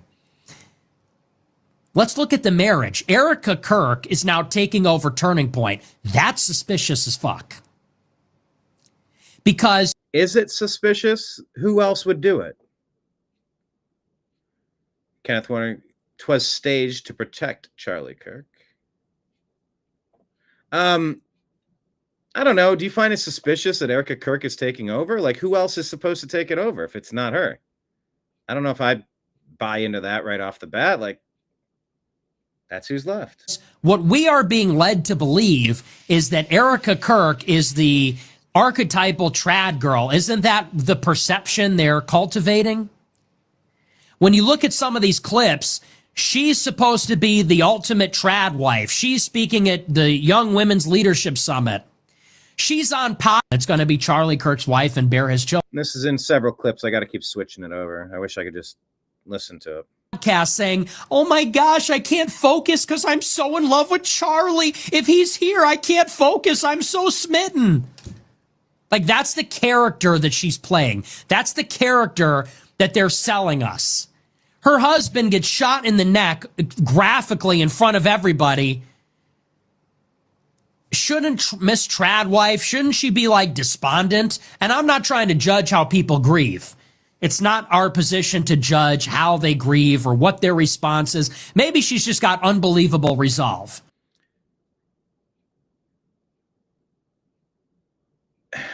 And there's also an element to the show must go on. And you're doing podcasts, like you're just, you know, I was very critical when I was on Coast to Coast AM at the, was it Sandy Hook? It was one with the Scotty Parker. And he was laughing when he came out of the building, and he's like, oh crap, all the cameras are here.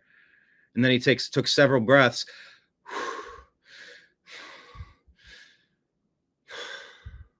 Hello, my name is Robbie Parker.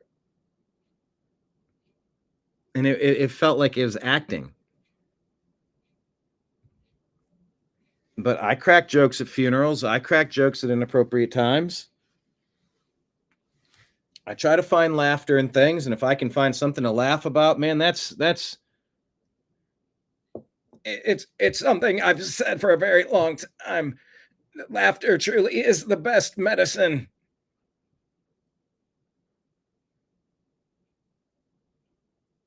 So I'm sympathetic to these questions, and I'm also a little, I don't know. They're not quite the gotcha that some people think it is, in my book. But if she really is the ultimate trad wife who knows her place and is a helper to her husband, a helpmate, and she's so smitten with him, and she's the perfect trad wife, like how she's been presented to us for years, then when her husband gets shot in the neck and blood starts spurting everywhere in front of everybody who starts screaming and running away, shouldn't she be like in shock? Shouldn't she be like in a catatonic state or crying and be a podcast saying, oh my gosh, I can't focus, be in a veil as a widow somewhere? And I've never really listened to Nick, and I don't say that I buy into a lot of the stuff and whatnot. You took Charlie away. He was one of the most reasonable people to debate things. And now in that vacuum, you're hearing other voices. So congratulations, Left. You're the ones that are making us play more of this stuff. But that's not what we got at all. The second he dies, she takes over Turning Point. That happened like 2 days later. Yeah, but of course she does. She's the only person that could do it. I don't know.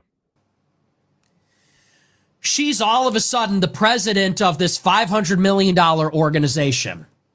Super influential, now super powerful after Charlie became a martyr, and she's given speeches.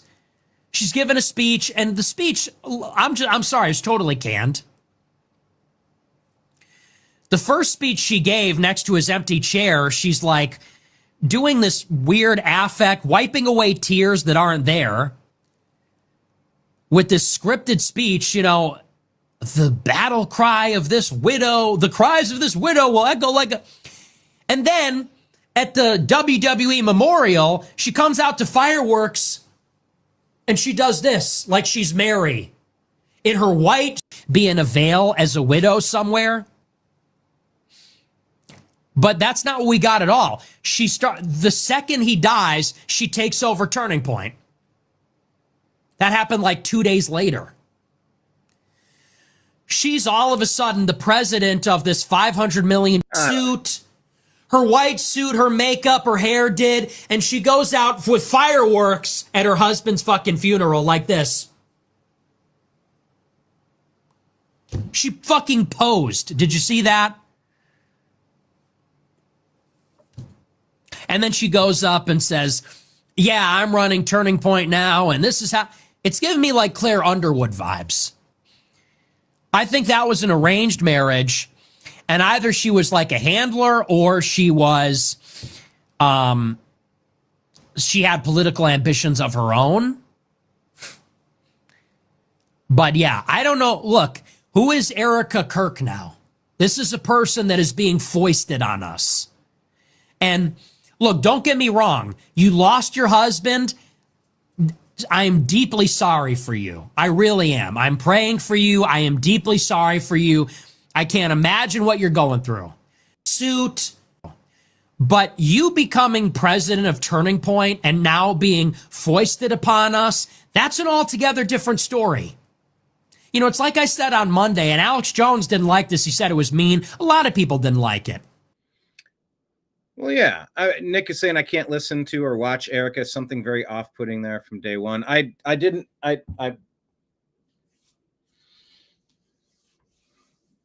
know who she was.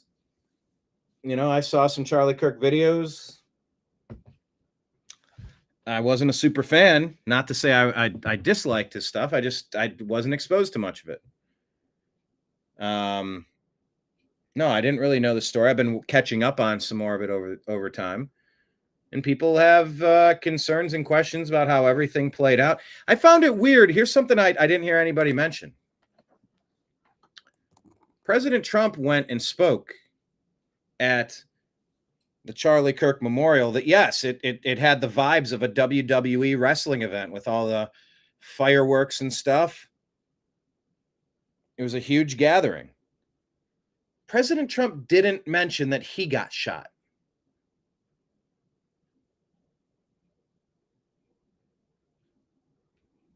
And we had John Fugelsang on, comedian, and more, author and podcaster and stuff. He was questioning whether Trump was actually shot, if it was just faked or staged. Is it possible that this was supposed to be a near miss that went wrong? I haven't heard anyone mention that. Is it possible the Trump thing was intentionally a near miss? But you see how his head turns. Ooh, got to sneeze. Oh, barely had time to save that. That maybe the ear thing was staged to drum up sympathy. Is it possible the Kirk thing was supposed to be a near miss, but it messed up? Or like an Alec Baldwin, where you had a fake gun with real bullets, or supposed to be fake bullets and a real gun, whatever, you know, however you define that.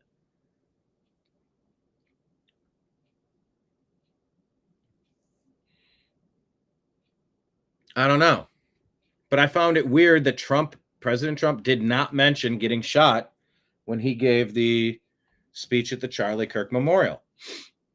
He was almost the victim of an assassination, but he didn't say anything about it. That's weird. Kenneth says, she's a clone, I tells you. Trash Panda says, not for this Nick guy to judge. But he is judging. Yeah. David says, something is just not right with the whole situation. Unholy hoax, I'm suspicious of Sandy Hook, folks, not of Erica. Ken says, it's acting. It's acting. It's an old Saturday Night Live skit. Acting. Who said that? Question of the day.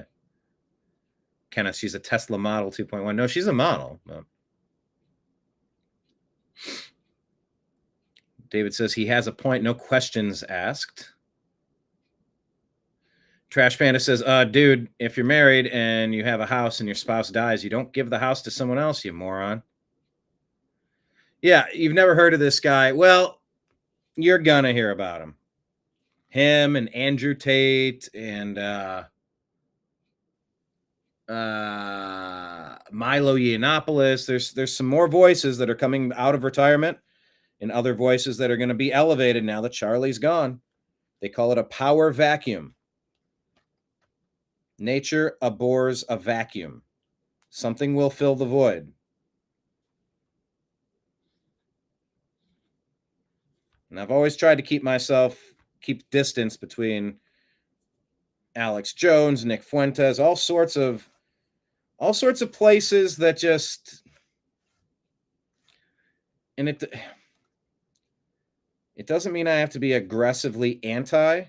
It's just that if it ain't my cup of tea, I kind of don't want to be close to it. And I've only been sharing some Nick stuff because he's talking about stuff that everyone else is talking about. And so we're putting this here for your consideration. Is there no probate time? Well, I mean, and the show must go on, but the Turning Point board of directors had to make a decision, and they voted to put Charlie Kirk's wife in there. So it wasn't really that had to go through probate per se, because it's still a corporation, and the board of directors are the ones that make the shots. You know, if you've ever served on a homeowners association, you know how that goes. Man, and I really hope this was the eyelash that's been bugging me for 3 days now. I've been trying to get the one that keeps getting in my vision. And I think that just cleared it up. Fingers crossed. Quote of the day. You said it. I just heard you. Yes, there you go. John Lovitz.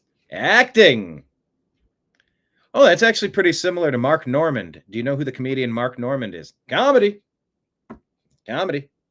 Mark Normand is great. Go see him. Anyway, there's just so many questions about Charlie Kirk right now. It seems like there's 5 questions for every theoretical answer. You want our sympathy? You got it. You want our prayers? You got it. People would, walk over broken glass for this widow who can even sympathize, who can even understand what she's going through right now. But they're asking us to accept her as like this new leader. They're foisting her on us as a political leader. And that I don't like. I don't like that because that's manipulative. That is predatory. She's the widow. Who can criticize her? She's a widow. Who could ever say anything negative about her? They're exploiting that. But she's untouchable. She's beyond reproach. She's the victim of the tragedy. It's like when a victim of a school shooting starts running an anti-gun nonprofit. It's like March for Our Lives, because who could criticize a kid that almost got killed in a school shooting? It's giving me vibes. I don't like that. I don't like when some victim of some atrocity is then presented as a political figure, because it's like, okay, who the fuck are you? You're the victim of some tragedy? That sounds like a really shitty thing to say, but it's like, how do I know you're not being controlled by somebody? Because quite honestly, we knew who Charlie Kirk was and he built the organization. We have no idea who you are. What makes you qualified to run Turning Point? Because your husband got killed? What makes you qualified? We don't know anything about you. We don't know where you came from. We don't know anything about you. For all we know, she's untouchable. You are working for some other person, or now the board is going to run it. Now some shadowy force is going to run Turning Point through you, or you represent. We don't know. We don't know who you are. But no one can say that because she's a widow, and that I don't like. Because this is a high-profile killing. It is forcing people to ask a lot of questions. She, Patriot Mom here says she was really the only acceptable choice in her opinion. And it's just anyone else. Imagine if the board of directors put anybody else in, then they would say that they were involved in it. I mean, it's a no-win situation. So I don't know jumping into this. And this is the one aspect of it that we're not allowed to ask questions about because it's in bad taste. Well, you know what? This is politics. If you want to speak at the funeral, no one's going to question that. But you seize control of the organization right away. I'm seizing the reins. And no one dare question me because I'm a widow. Yeah, I don't like that. I don't like that one bit. And and it doesn't really track. Like I said, if you watch any of the clips, it's just like downright, oh, you are the way that she's presented as like a trad wife. And correct me if I'm wrong, and I might be, but if you're the ultimate trad wife, shouldn't you be a little bit more torn up about this? And it's that affect that some people are having an issue with. Just where's the deep sadness? But also the show has to go on. I mean, gamers game. Professional athletes have to go out there and perform when they lose their mother or their son or their like those stories happen every year in sports. Somebody has to overcome adversity and still compete at the highest level. Leah here in the comments says, you know, as a solo mother whose kid's father didn't die, I keep asking, why isn't she mourning with their children? And where TF are they? I couldn't be away from my children even if I wanted to in a circumstance like that. There's a lot of valid questions without maybe pointed accusations. I would steer clear of pointed accusations, but questions are totally fine because the more you learn about this, the less it makes sense. No, I sound like an asshole. Where's the tears? Really? You're a trad wife? You're a helpmate. You're smitten. You're so in love, blah, blah, blah. Your husband got publicly executed in front of all of his adoring fans 3 days ago. You're giving a speech today, taking control of Turning Point, vowing like that we're going to make Turning Point bigger than ever. Is that typical trad wife behavior? Who is this person exactly? Who is this? No one knows. So listen, and I know I don't really buy a lot of the Israel conspiracies.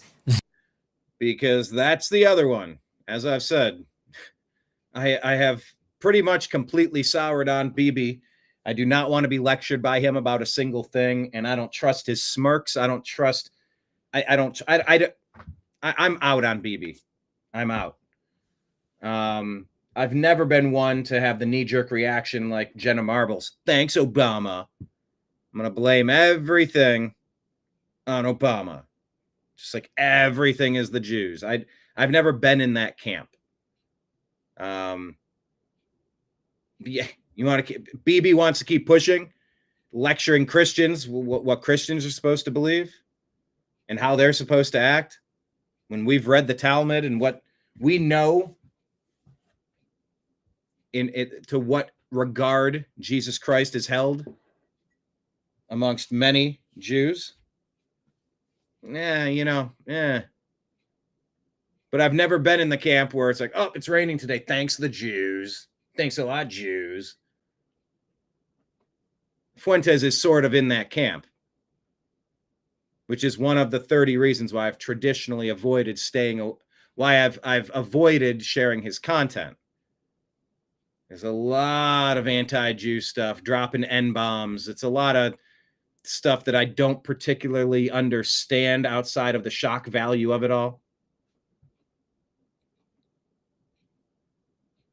Manchurian wife. Well, but now he gets into the Israel component because they're suspect number one, it seems. Maybe even more so than the person that's allegedly the lone shooter here in some camps. I don't know what where is the trial? I've seen evidence that almost gives you more questions than answers. So I'm in investigation mode. I don't have a firm answer. That is something I'm very interested in. Erica Kirk is someone I'm very interested in. The way that she's presented as Kirk is someone I'm very interested in. You know, when people talk about energy weapons and decoy shooters and trap doors, you lose me. When you talk about the person that succeeds Charlie Kirk, that's relevant. Who's going to take his place? Good question. It's the wife. Who's the wife? No one knows. So, you know, some of that stuff, the Epstein files, I don't know how much that plays into it because Charlie was in favor of covering them up. A week after the DOJ covered up the Epstein files, Charlie Kirk went on his show and said, I trust the government. I don't want to ask any more questions about it. So I don't think that had anything to do with it.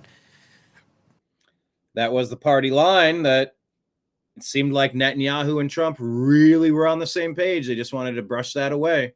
Well, why? Because it was a U.S.-Israeli spy campaign, a honeypot trap for intelligence, for power, for control. So if that's the point, that Charlie Kirk was out there going along the party line, I don't think he was bucking that trend per se. I think they just took advantage of it. But yeah, but the wife is sort of interesting. And I know I sound like a jerk. Fine. I sound like a jerk. I don't care. That's a question that needs to be answered. And Kirk is someone I'm very interested in. She's in politics now. If she wanted to be a widow, then, you know, she should have just started some fucking foundation and said, we're giving out the Charlie Kirk Memorial Scholarship or something.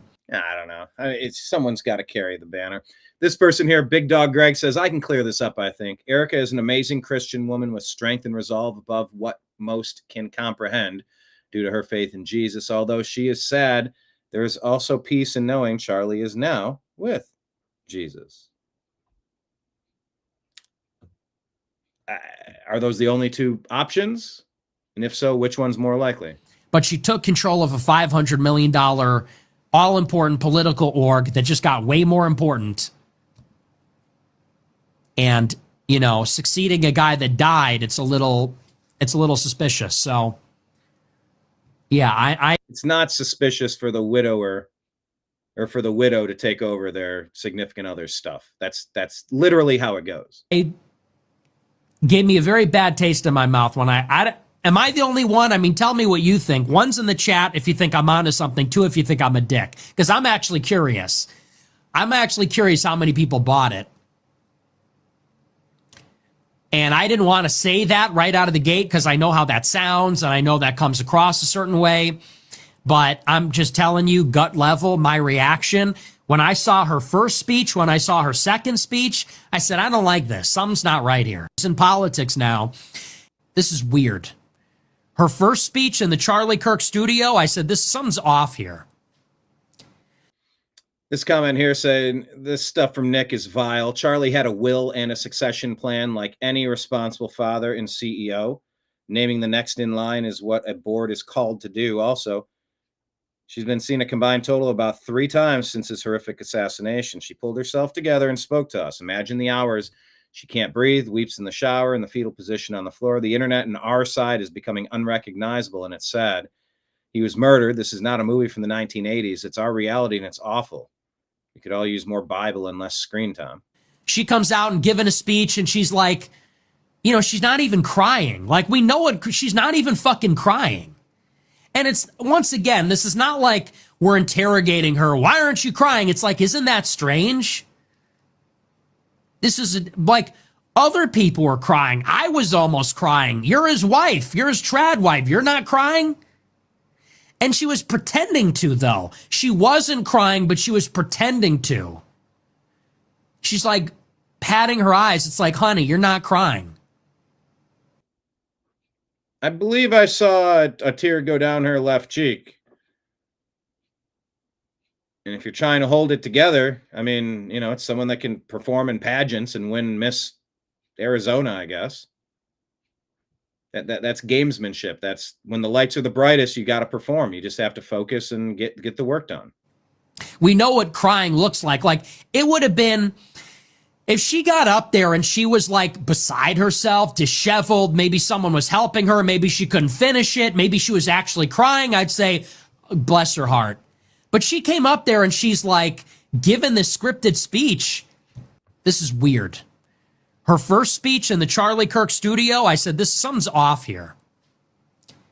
She comes out and giving a speech and she's like, you know, she's not even crying. Like, we know it. She's not even fucking crying. Doing this whisper thing. I was like, yeah, no, sorry. Sounds fake. And then she's giving another speech a week later. Doing the pose. The pose sent me. It's like, oh, stop. She was literally doing Shawn Michaels. Remember when Shawn Michaels fought The Undertaker at WrestleMania 25? And he came out in all white and Undertaker came out in all black? It was like that. She literally goes out there and she's like this, and the fireworks are blowing off, and she says, "I forgive the killer," scripted. And now she's in charge of Turning Point. I think that's very suspicious. So I think you're right to question it. I think that's an arranged marriage if I've ever seen one. But that's just, maybe I'm an asshole, but I think that's a question that needs to be answered. Anyway, that was a lot, but yeah, I'm pretty sure I saw a tear come out of her. And she was dabbing, trying to keep herself together from being a disheveled mess. I don't know. What do you think? Think Nick's onto something there, or you think he's just an asshole? In the comments, is Nick onto something, or is he just an asshole? Oi, for crying out loud.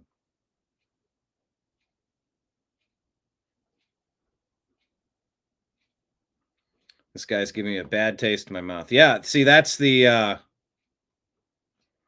that's what happens when you take out one of the best in Charlie Kirk. He was one of the best communicators the right has, that MAGA has, that normal America has.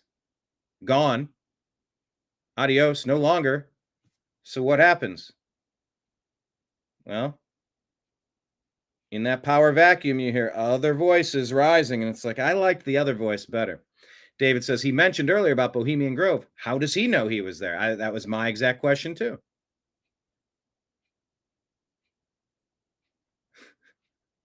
I have nasal issues. Thank you, Jews. I have diarrhea. Thanks, Obama. Yeah, see, that's exactly what I'm talking about. It's just whenever something happens, it's always for something else. There's always someone to blame, and it's so convenient. You know, life doesn't work out all that well when you spend most of your time blaming everyone else for your shortcomings. It's not a good formula. Trash Panda says Nick comes off as an asshole. Marion says, yeah, maybe he is an asshole. David says, interesting, but who knows? Nick says, he's onto something. Kenneth says, interesting. Yes. Marion, he's on something for sure. Probably not prescribed, though. Well, and there's that. On something or onto something. Let's take a look at this. Did you see what was seen at Arizona State University? Target Practice USA instead of Turning Point USA.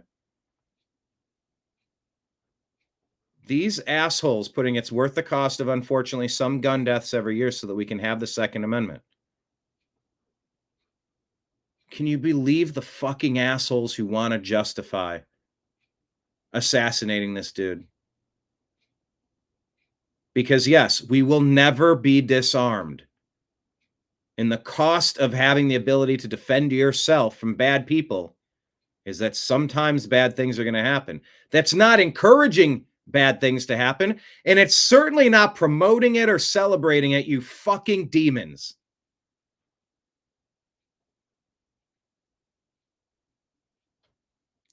For domestic and international, I'm trying to read what that sticker says. Priority mail. Oh, it was printed on a priority mail. Okay, sticker. Interesting.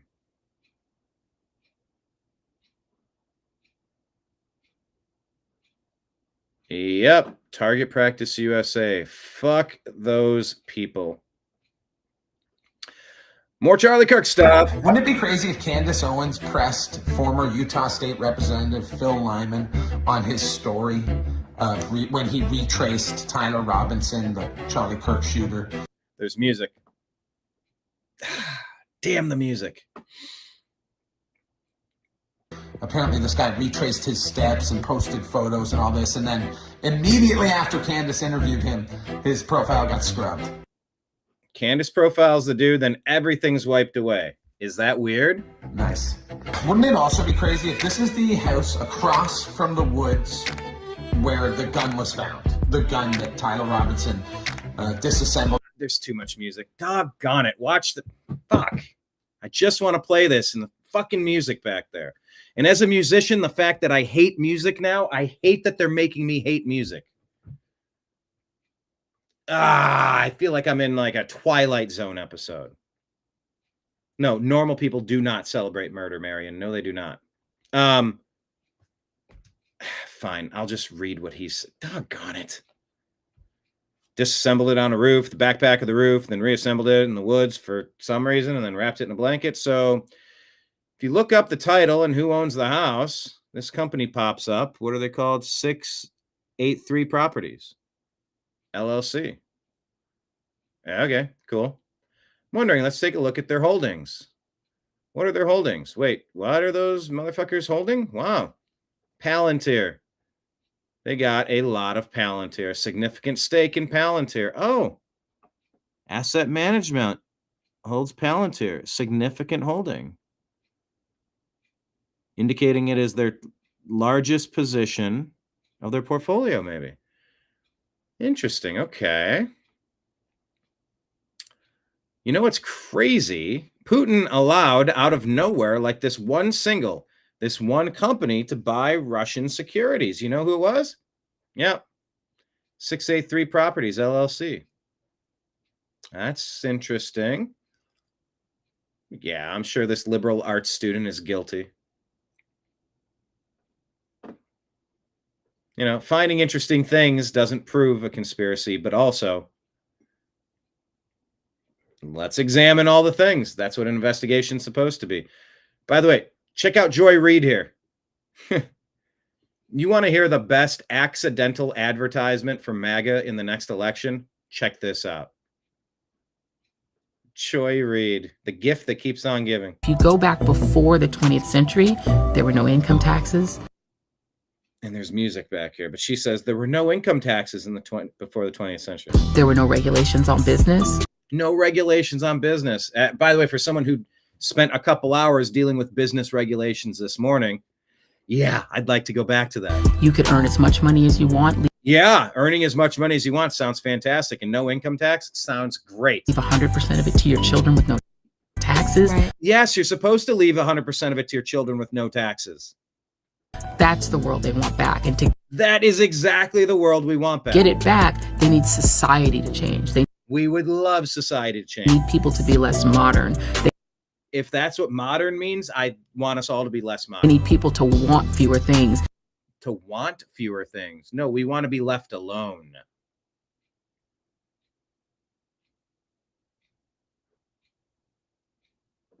But can Joy Reid?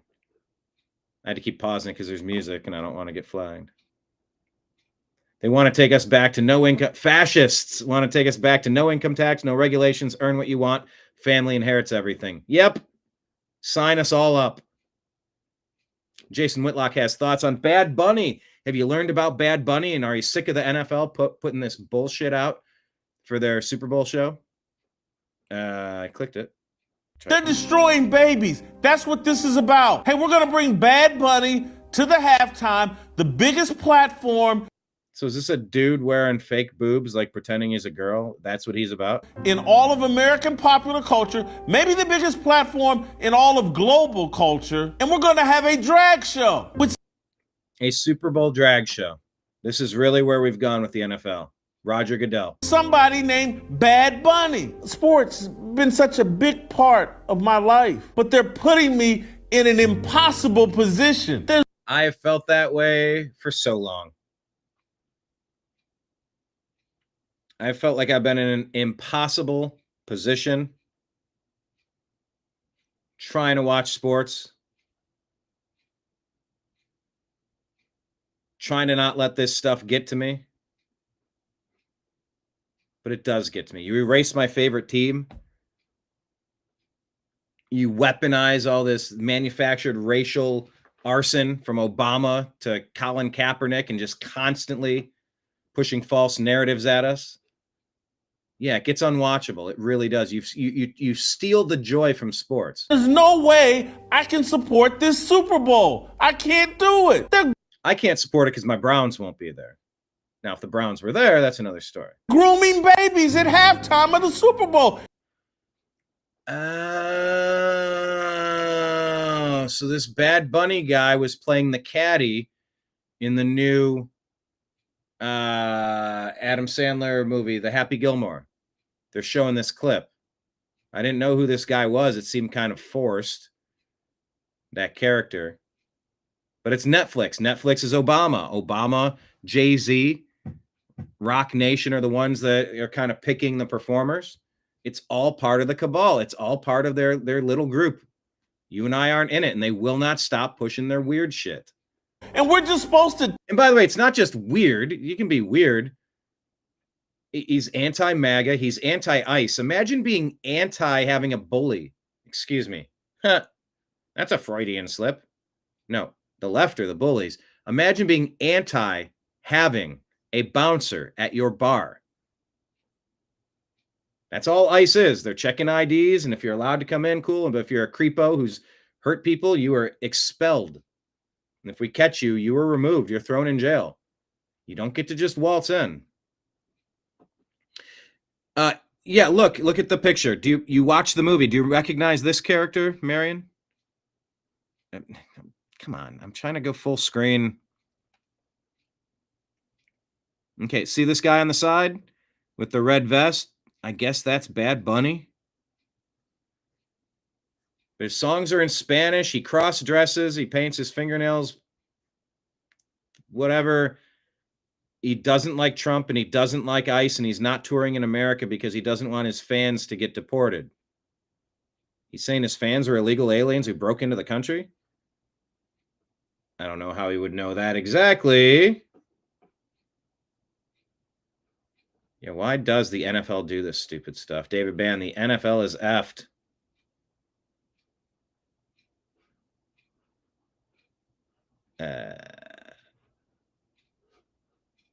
Here we go. Take it. I can explain the world to people through sports, and we all.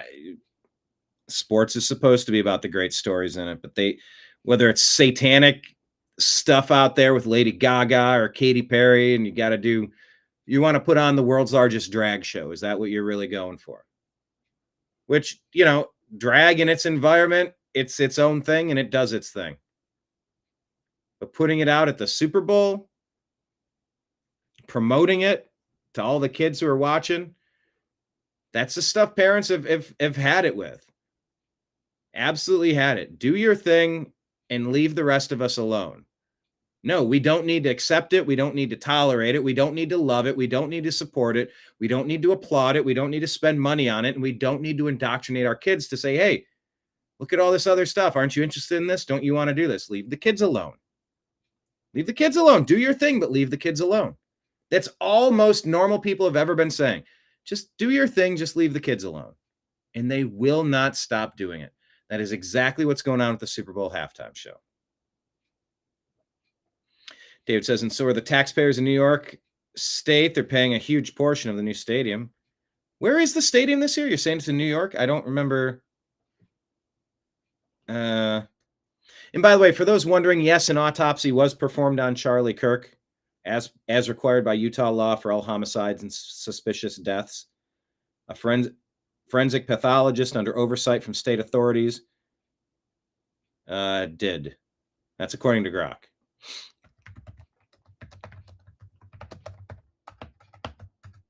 Why can't we get Weird Al Yankovic on the halftime show?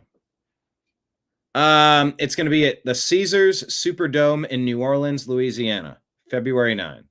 Doggone it. Wait. That's not right. Grok is hallucinating. I didn't ask where it was. I asked where it is. Grok has been lousy lately. February 8th, Levi's Stadium, Santa Clara, California, in the San Francisco Bay. For those of you wondering. Yep, Trash Panda, they keep on and keep pushing it in our face. Oh, okay, David was saying they're building the new Bills Stadium right next to the door to the old one, right? A lot of places do that sometimes.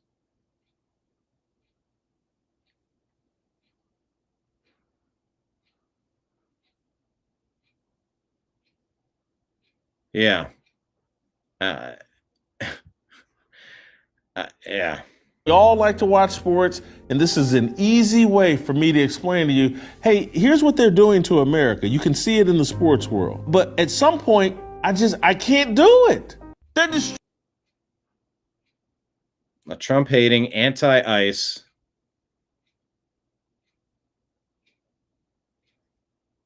drag show.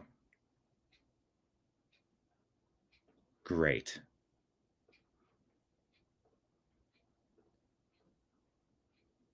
The Anti-Defamation League has classified Christian identity in their glossary as extremism, hate, or terrorism. They've also designated Turning Point USA under the same umbrella.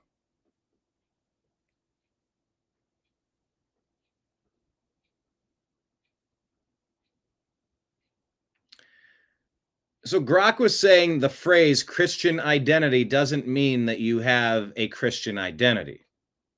Which I said, Grok, stop fucking around playing these semantic games. Don't do that. They're like, no, see, we capitalized it. Capital C, capital I. See, there's a religious ideology that's popular in extreme right-wing circles.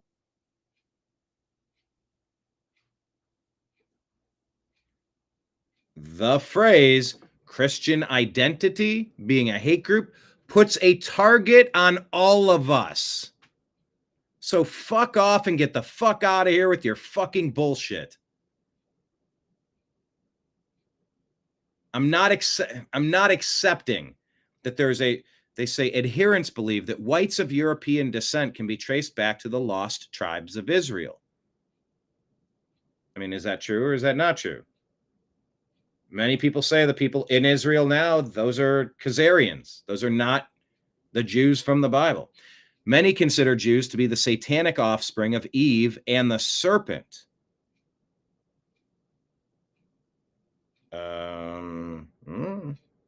While non-whites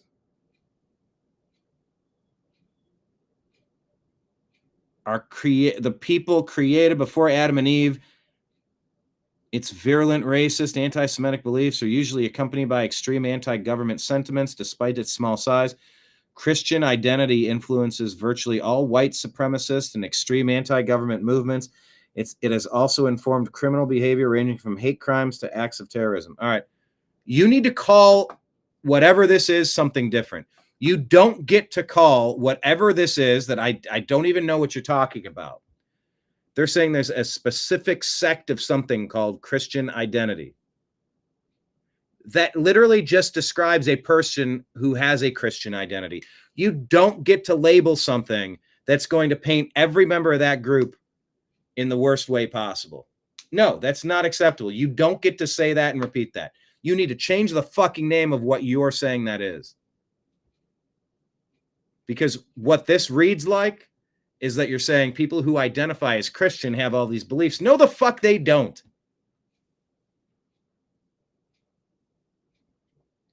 Oh, here's Turning Point USA. Oh, extremism, hate, or terrorism. ADL, a completely discredited organization.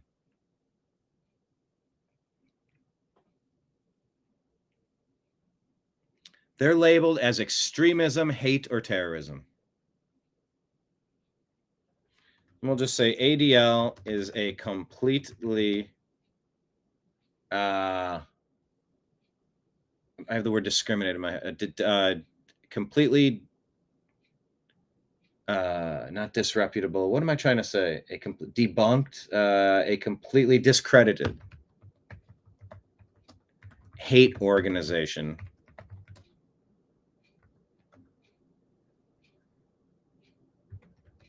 Masquerading as the good guys.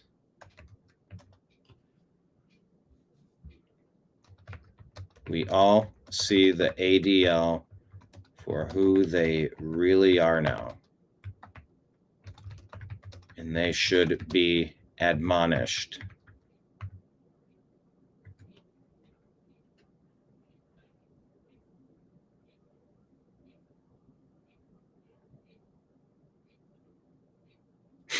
That comment, damn, that's crazy.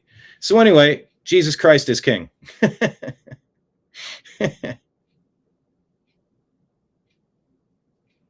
Anyway, Turning Point, extremist, hate, or terrorism. And nothing's good enough for the ADL. The ADL is a joke. Cam Higbee put this out. This is on Fox News. People in Dearborn are chanting death to America, but Rashida Tlaib refuses to condemn them.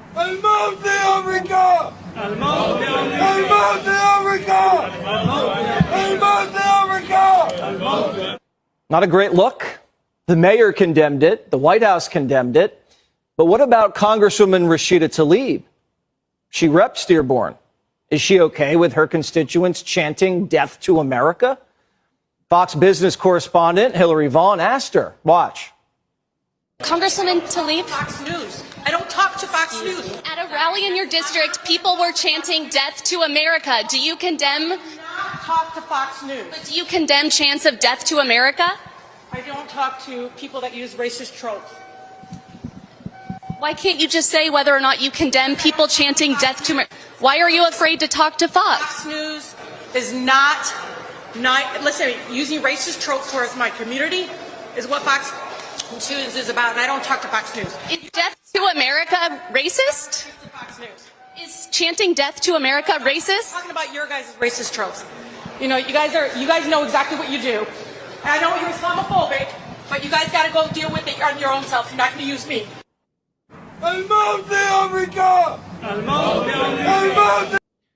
So,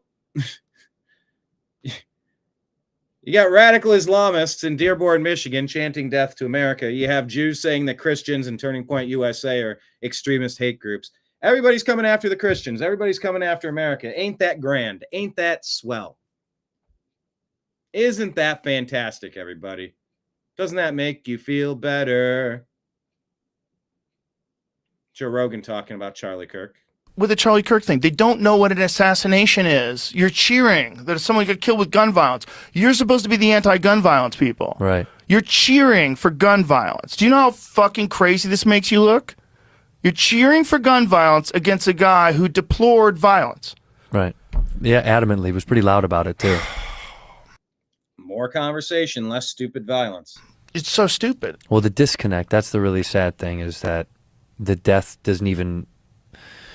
When people die, it doesn't even feel like anything anymore for people. Because they're like, whatever. They don't feel like it's a real person because they're used to talking about people and talking to people in a digital form online with no impact, like no consequences of, you don't feel it from the person. You don't feel empathy because you hurt their feelings. It's just dead. Yeah. It's sociopathic.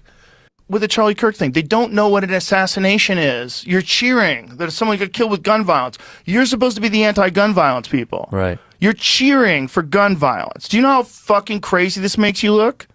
You're cheering for gun violence against a guy who deplored violence. Right. Yeah, adamantly. Was pretty loud about it. It's nuts. Representative Ross just confused Logan Federico, who was murdered by a career criminal, with Irina Zarutska, who was also murdered by a career criminal. Logan's dad had to correct her. You saw this video yesterday. Long before this hearing, particularly... My daughter. This isn't Irina. Oh, I'm sorry. This is my daughter. I am so sorry. Okay? I am so sorry. This is Logan Federico. Thank you so much for bringing that. Thank you. Thank you, sir. I am so sorry for you. And she was before Irina. I am so 4 months before. I'm so sorry for your loss. Uh-huh. And if you'd start locking up the violent crazies, more innocent people would be alive. And my heart goes out to you. My heart goes out to you. How dare you not know her? Long before this hearing, particularly... My daughter. This isn't Irina. Oh, I'm sorry. This is my daughter. I am so sorry. Okay? I am so sorry. This is Logan Federico. Thank you so much for bringing that. Thank you.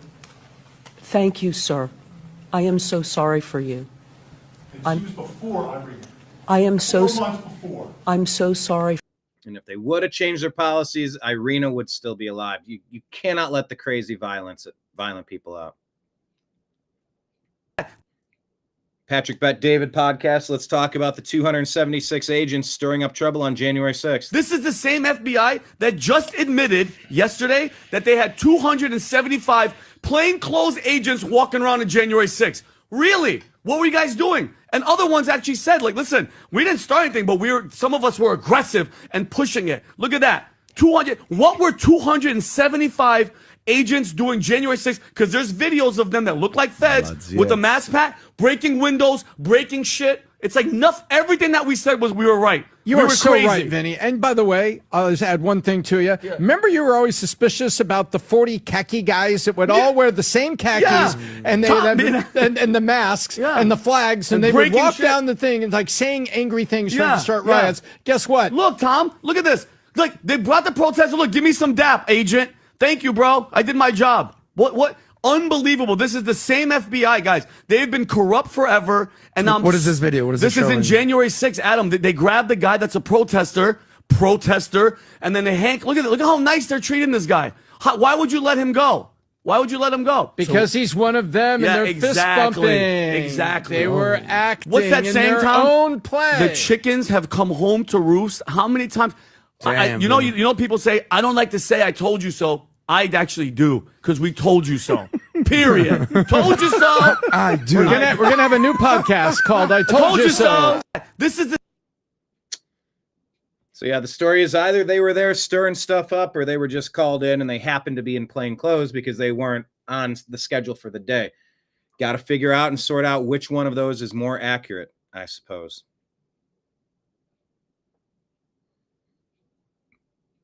The Babylon Bee doesn't miss. NFL hoping to win back conservatives with a Super Bowl performance by a Spanish-speaking man in a dress. There you go, NFL. That ought to do it. All right, let's bounce over to our X feed here. By the way, thank you, everybody, for following us. Please hit like. Please hit subscribe. Our tip jars are scrolling at the bottom of the screen, including our new super chats. If anyone wants to sign up for Patreon, this is the last day of the month, and it will bill tomorrow. You are all super appreciated. But that's our Patreon link there, pinned to the top of our X feed. Our interview with John B. Wells from Caravan to Midnight, discussing God, Trump, Biden, the deep state, and World War III. Click that link and sign up to be a Patreon subscriber. So here we are. We're just arguing with Grok about this. Grok says, I appreciate your concern. To be clear, I'm distinguishing the specific, quote, Christian identity, end quote, movement described across sources like Britannica, Wikipedia, FBI reports, and academic analysis, Middlebury Institute, as a fringe racist ideology, not mainstream Christianity. Regarding ADL, I draw from multiple viewpoints, including criticism from Jewish currents and fair to ensure balance. Let's discuss facts if you'd like. And I said, no, Grok. Oh, no, hold on. No, my reply. No, Grok. You cannot use the term Christian identity when discussing crazy, violent madmen. Use another term. Christian identity is what most of America identifies as. That term is bullshit. So stop using it because it puts a target on the backs of every normal Christian. I've been arguing with Grok for about 10 posts now. And that might be why I was in such a shitty mood when I started today's show.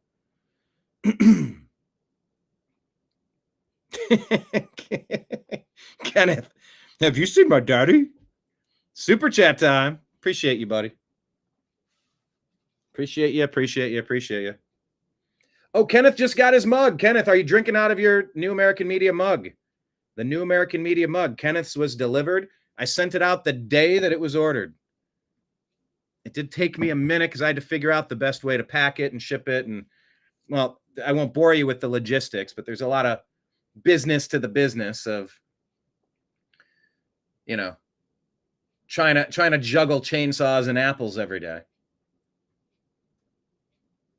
But yeah, thanks to John. John made a donation. He created some New American Media mugs, the New American Media mugs.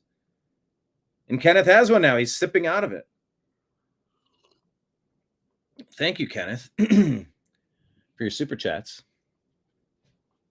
and everything else. But yeah, that's probably too nice to drink from. It'll be a display piece. All right, that's fair. Good packaging, sort of. There's still a little bit of wiggle room in those styrofoam boxes. I had to pack some extra packing material in there, shredded cardboard, I don't know, paper product. But yeah, maybe this is what put me in a sour mood this morning, arguing with Grok about ADL calling Christians hate groups. You're like, no, it's just Christian identity. So you're saying people with that identify as Christian or hate groups now? Fuck you. They're like, no, there's a radical fringe group called Christian Identity. Well, then give them another name. That's not that, because you're saying anyone who identifies as Christian is an evil, vile person. You're putting a target on the back of every Christian. Fuck off. Well, no, that's what they're called. Then call them something else. That's like the Patriot Act. Oh, it's so good for you. Have another spoonful of Patriot Act. Nom, nom, nom, nom, nom. Here comes the airplane. Nom, nom, nom, nom, nom, nom, nom.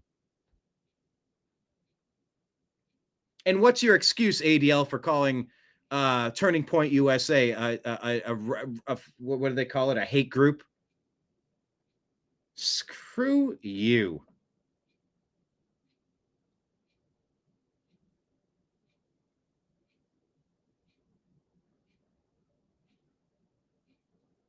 Never even heard of whatever that is, but you're making it sound like anyone who identifies as Christian is full of hate.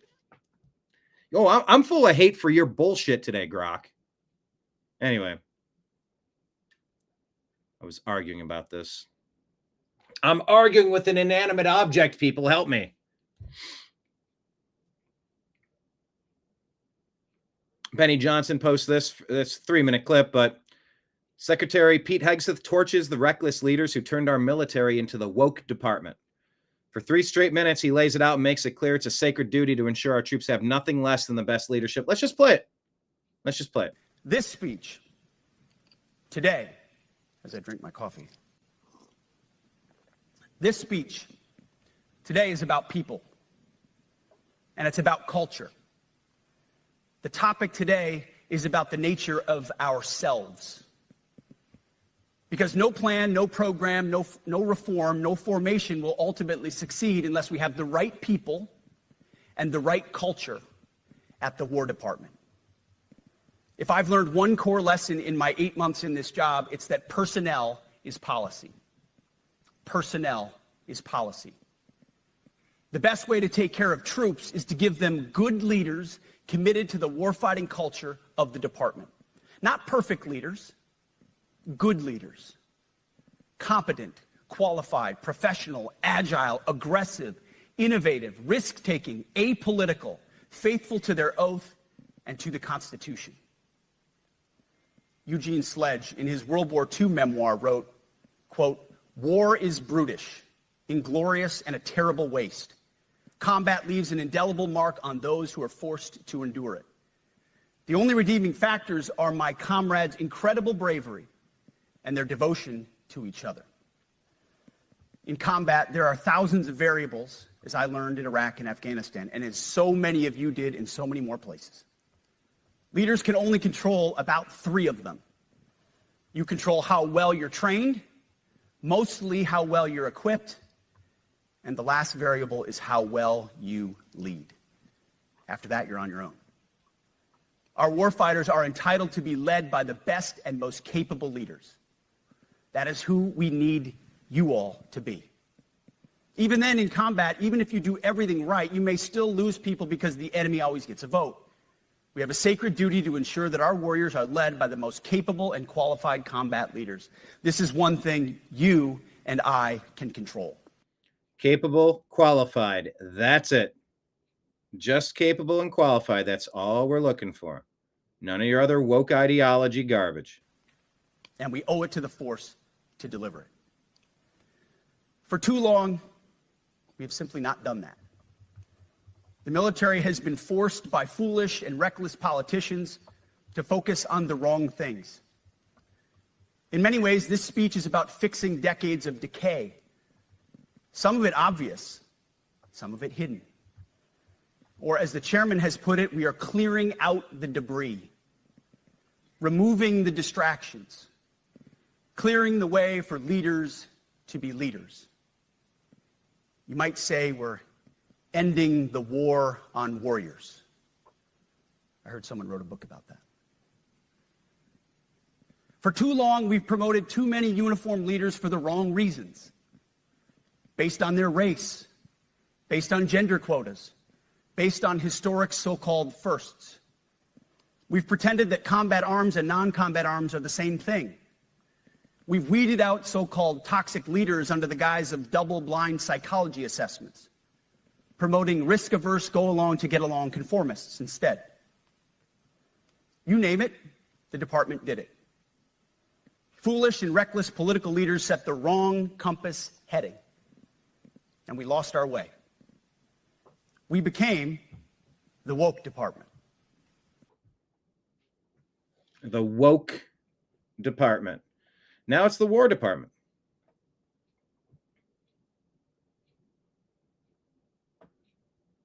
Back to Grok. Grok says, thanks for your input. To clarify, Christian identity movement often capitalizes, refers to a specific ideology linked by sources to white supremacist views separate from general Christian faith. If you mean something else, can you elaborate?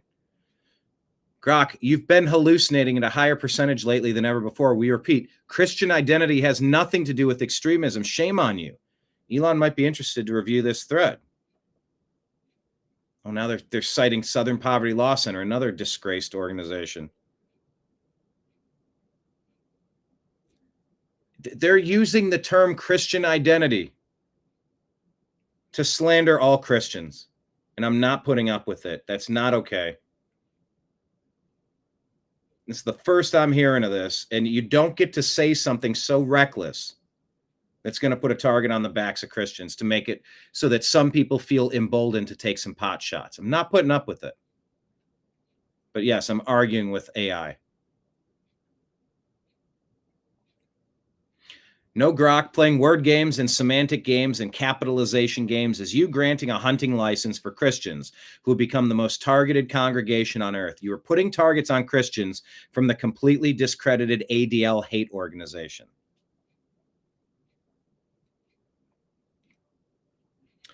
You can watch this video, 2.5 minutes. I'm not going to play it, but this is someone saying the CIA asset is named George Zinn. It's a whole report on who George Zinn is, the guy that stood up and claimed responsibility for the shooting while they let the real shooter skate away. This is showing pictures of Reagan and Trump and Gore. Man, Gore looks weird. Dan Quayle looks weird. Anyway. Here's a thought on by investigative journalist Whitney Webb, talking about the World Economic Forum and their push for digital ID. So what does the WEF Partnership Against Cybercrime want? They're very open that they want a regulated internet. So essentially what this public-private partnership that the WEF is pushing for is for every person's access to the internet to be tied to a digital ID. And the goal of that, of course, if your ID is linked to your internet access, intelligence agencies know exactly what media you are consuming in terms of what you read and also what you post online. And that has been the goal for a very, very long time. So people aren't necessarily going to consent to that unless they are made to believe that anonymity and privacy online are dangerous. So anonymity and privacy online are paramount. How exactly can you convince people that that needs to happen? Well, you have some sort of event where anonymous hackers do something online that causes major disruption globally, and then the consent can be manufactured through fear and panic, as is often done, that anonymity and privacy needs to be eliminated, that we need to know exactly who is doing what online to prevent a calamity of that scale from ever happening again. And this is the exact solution that these guys have been cooking for a very long time. It is. Marion says, go Pete, go. Get the War Department back in shape, literally and figuratively, all the way around. Yes, he also made comments about getting people in shape. Kenneth said, more was likely said in secret, I assume. Yeah. So you gather everyone and you make a big public thing, but also you get them behind the scenes and go, all right, here's what we're doing. I'm so ready for the mass arrests so that we can stop the funding of these domestic terrorist organizations, stop the lying legacy media from warping the brains of our kids, change our education department, all the creepy weirdos who are just trying to indoctrinate and cause brain damage to our children. All of it. Trash Panda worries that AI will be the death of us. Kenneth says AI will be my future ex-wife, which is hilarious. My future ex-wife. So they're talking about this Democrat shutdown. No, you're not going to get to blame this on Trump. Trump's in charge. You go along with it, or Democrats are responsible for shutting the government down. Let him, because he's got a plan for it, it seems. If there is a shutdown, how many federal workers do you plan to lay off? If there's a federal shutdown, how many federal workers do you plan to lay off? Well, we may do a lot, and that's only because of the Democrats. And as you know, they want to be able to take care of people that have come into our country illegally, and no system can handle that. And so we're totally opposed on that. But we can't take it. We just can't do it. I'd love to do everybody. I'd love to do the whole world. But our country can't handle people that come into our country illegally. And they want to give them full health care benefits. They want to open the wall again. Can you believe it? I can't even believe it. They want to open the wall. They haven't taken away boys playing in women's sports. They haven't done that. Men playing in women's sports. It's like they don't change. They lost an election in a landslide, and they don't change. There you go. Tucker talking about censorship in the ADL here. Betrayal? Oh, it's a betrayal. How profound a betrayal? Listen to Congressman Don Bacon of Nebraska, a former Air Force Bacon general, describe who he's been talking to about censorship. And I appreciate Jonathan Greenblatt, what him and his ADL stands for. I know you've made us better with your feedback and ideas and recommendations, and it's been a treat to get to know you.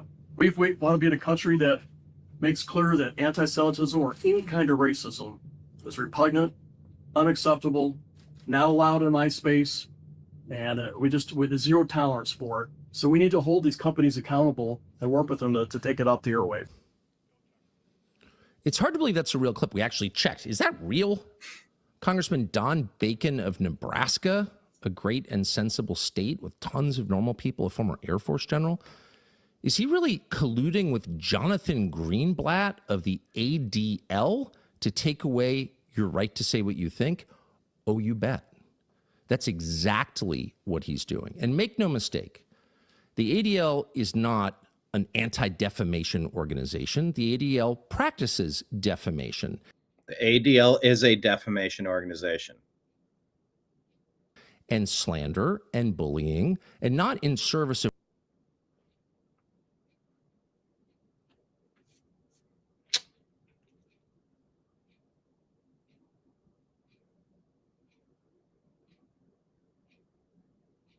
Yep.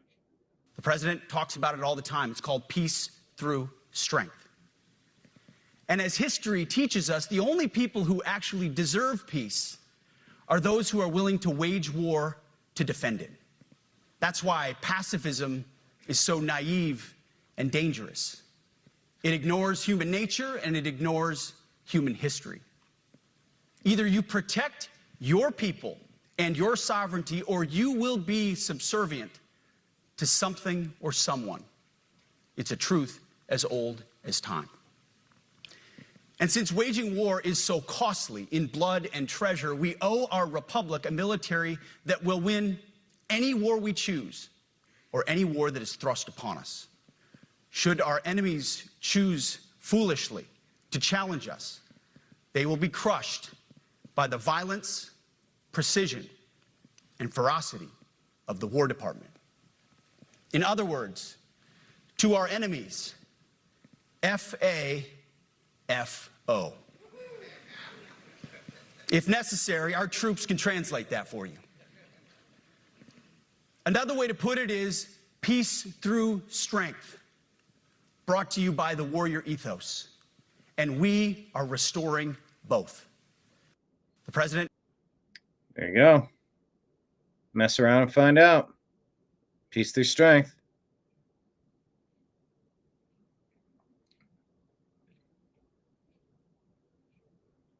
Yep. Should our enemies choose to foolishly challenge us, they'll be crushed by the violence, precision, and ferocity of the War Department. The only mission of the Department of War is war fighting, preparing for war, and preparing to win, unrelenting and uncompromising in that pursuit. They have changed the name. Good morning and welcome to the War Department. Because the era of the Department of Defense is over. Good morning. So it's a mental shift there. Not necessarily against that. Amy Meck says there's a national security alert. Jordanian lied his way into America on a fake student visa on September 11, 2022. And we still don't even know which university he claimed to attend. May 3rd, 2024, he then drove a box truck straight toward the gates of the Marine Corps base at Quantico, home to the FBI Academy and Marine officer training. Instead of deporting him, a judge let him walk. By November of 24, left-wing prosecutors dropped the trespassing charges. Now, he's still on the loose in Southern California. It's not a paperwork slip. It's a catastrophic national security failure. Mohammed Kaher Hassan Mohammed Dabus. Do you need the same name in your name twice? Explain that to me. I don't think you should be able to have your same name in your name twice. And by the way, when you get past 4 names, trouble. This person has 5 names. He lied, he breached, he vanished, and our government let him. So there's that report there. Pete Hegseth redefining the perspective here. This administration has done a great deal from day one to remove the social justice, politically correct, and toxic ideological garbage that had infected our department, to rip out the politics.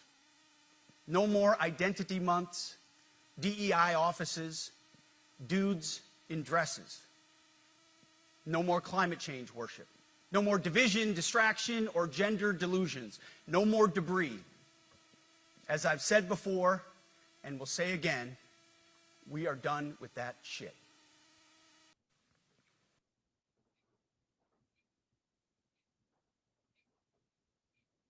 So there you go. Alex Jones says that America is shocked after Benjamin Netanyahu is publicly declaring war on our First Amendment. Christian influencers. Okay. You said, we talked about the woke right. And you said, I call it the woke Reich. That's a brilliant observation.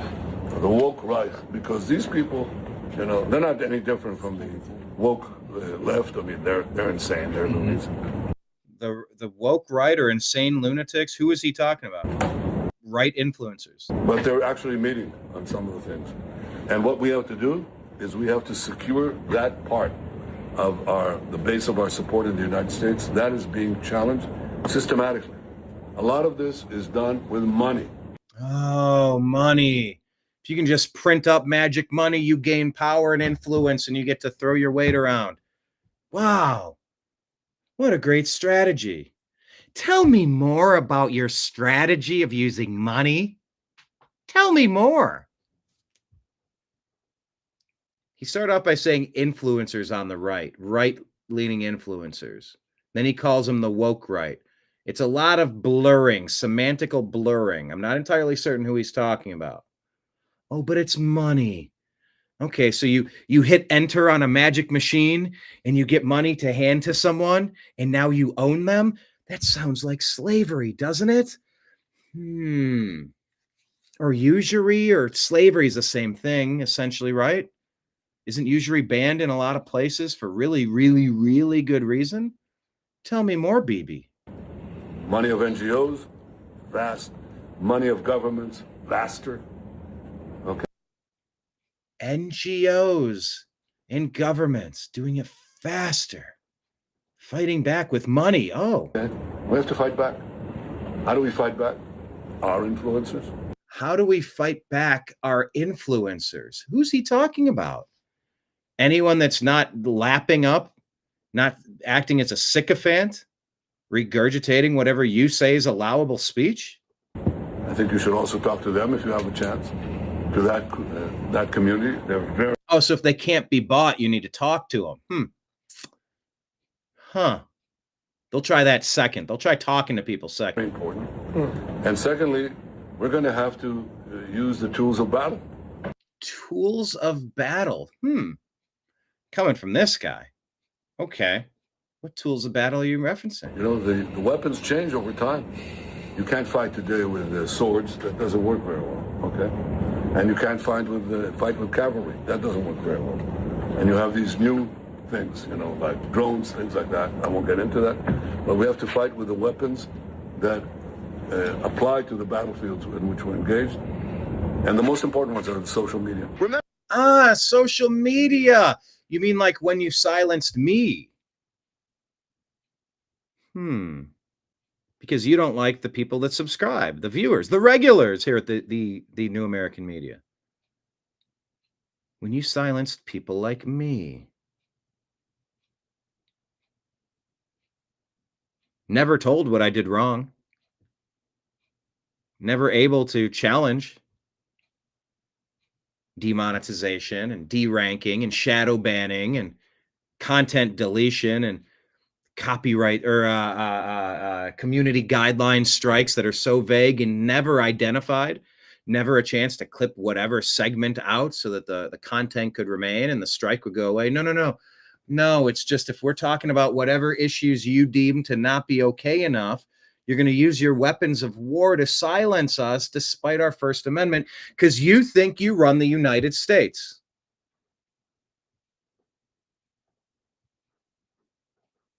I see you. Remember, the Prime Minister of Israel just declared war on you, okay? My answer to that is, you stupid bitch. You challenge accepted. I don't give a shit. You're Jewish influencers, Emily Austin, these people that you bought out, they sold their soul for some stupid money. They hate America. They hate our founders. My family founded the United States of America, okay? With millions of others who have established and built up a generational empire that is our inheritance. And these Jewish Israeli bastards have come in and they've bought people out, they've blackmailed the ones they couldn't buy out, and they'll shoot and kill the ones that they can't control. Remember that. There are things that we know that we can't say publicly due to legal threats, but they will kill you if they cannot control you.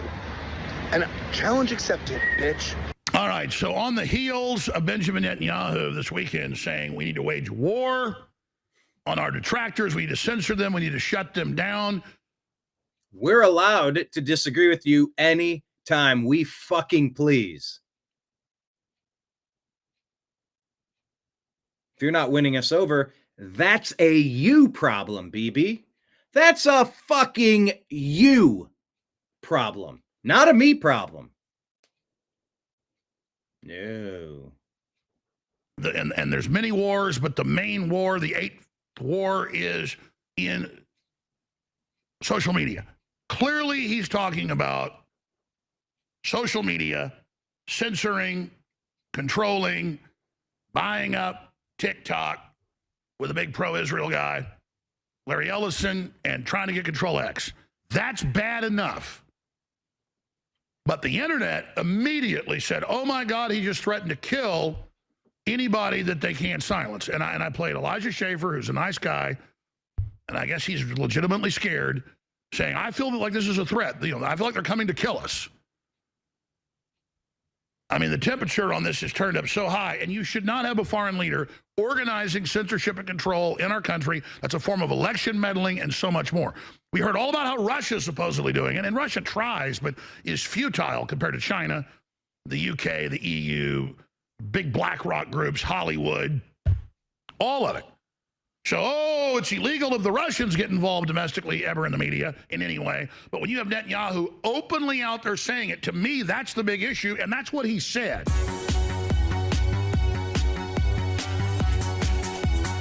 So, curious if you feel annoyed by this as well. Libs of TikTok says they received a letter from a follower, a job application for Northwestern Medical. Includes an LGB questionnaire where you have to declare if you're an ally to their community. People who don't know how many sexes there are and want to mutilate kids shouldn't be working in healthcare. Why is this a question on the hiring?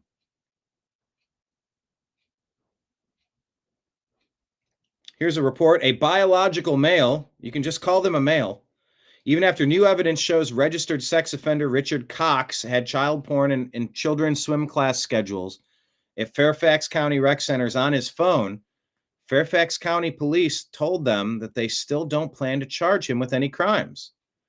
He claims to be a woman and was allowed to use a women's locker room in Fairfax County, Virginia Rec Centers, where he allegedly exposed himself to women and girls. Fairfax County allows people to use locker rooms and bathrooms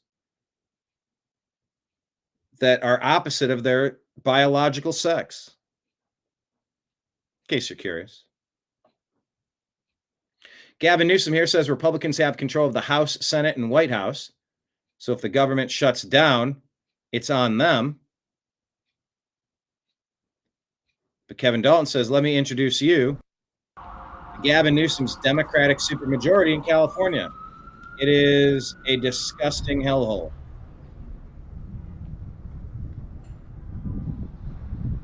Look at what they've allowed to happen in their city.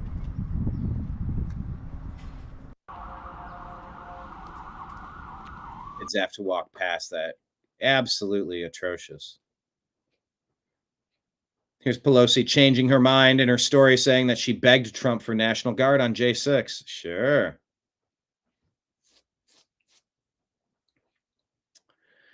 Veterans Affairs employee is calling to assassinate Donald Trump on Veterans Affairs property. This is a VA employee's vehicle with 8647 sticker on the property. Olin E. Teague Veterans Medical Center. Try to figure out who this is, because 86 means to kill. It means remove, eliminate. It's gone. It's done.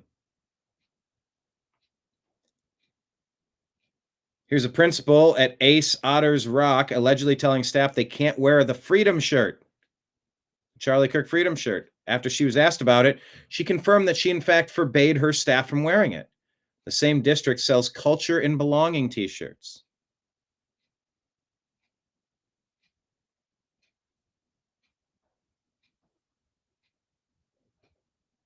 There you go.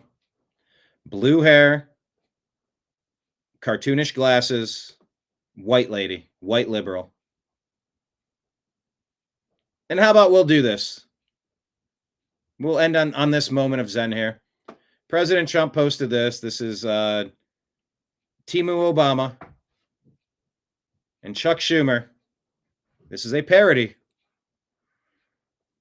But our president's funny. Here it goes.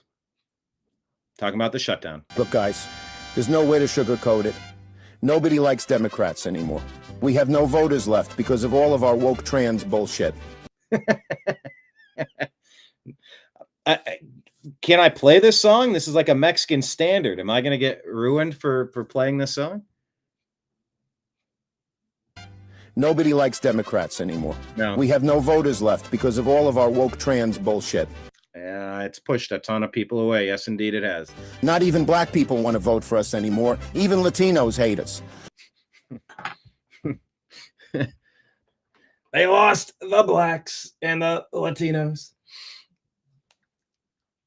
So we need new voters.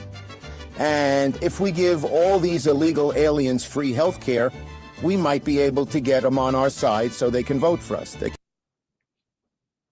Bribery, blackmail, selling out your own country for temporary votes. Can't even speak English, so they won't realize we're just a bunch of woke pieces of shit, you know, at least for a while until they learn English and they realize they hate us too. Until they learn English and realize that they hate us too. Ah, it's crazy. All right. That is what I wanted to share with you today. Thank you all for watching. If anyone wants a mug, shoot a $40 super chat over. It will cover $10 of shipping and then the mug itself. Thank you, John, for making these. Get these out if anyone wants them. Follow us in all of the places. Hit like, hit subscribe, share the show with some friends. We'll be back 6 o'clock today. Strictly Football. Got to find a way to make the show faster. I'm struggling, people. I'm struggling because I do want to cover all the games. I don't know how we're going to make this work. If we can make this work. But I'm going to try to find a way. I'm going to try to find a way. 6 o'clock, Strictly Football. Join us. Okay, everybody, signing out. The Indians game is close. Tigers have the lead in the top of the 8th. 2-1 over the Guardians. Ugh. Fingers crossed we can have some late game heroics here. All right. Be back tomorrow at noon and at 6 o'clock for some football. Signing out for everybody out there in the TNAM universe. I appreciate you. I love you. And we will talk to you again soon. Take care, everybody. Peace.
Your guide to the truth. TheNewAmericanMedia.com.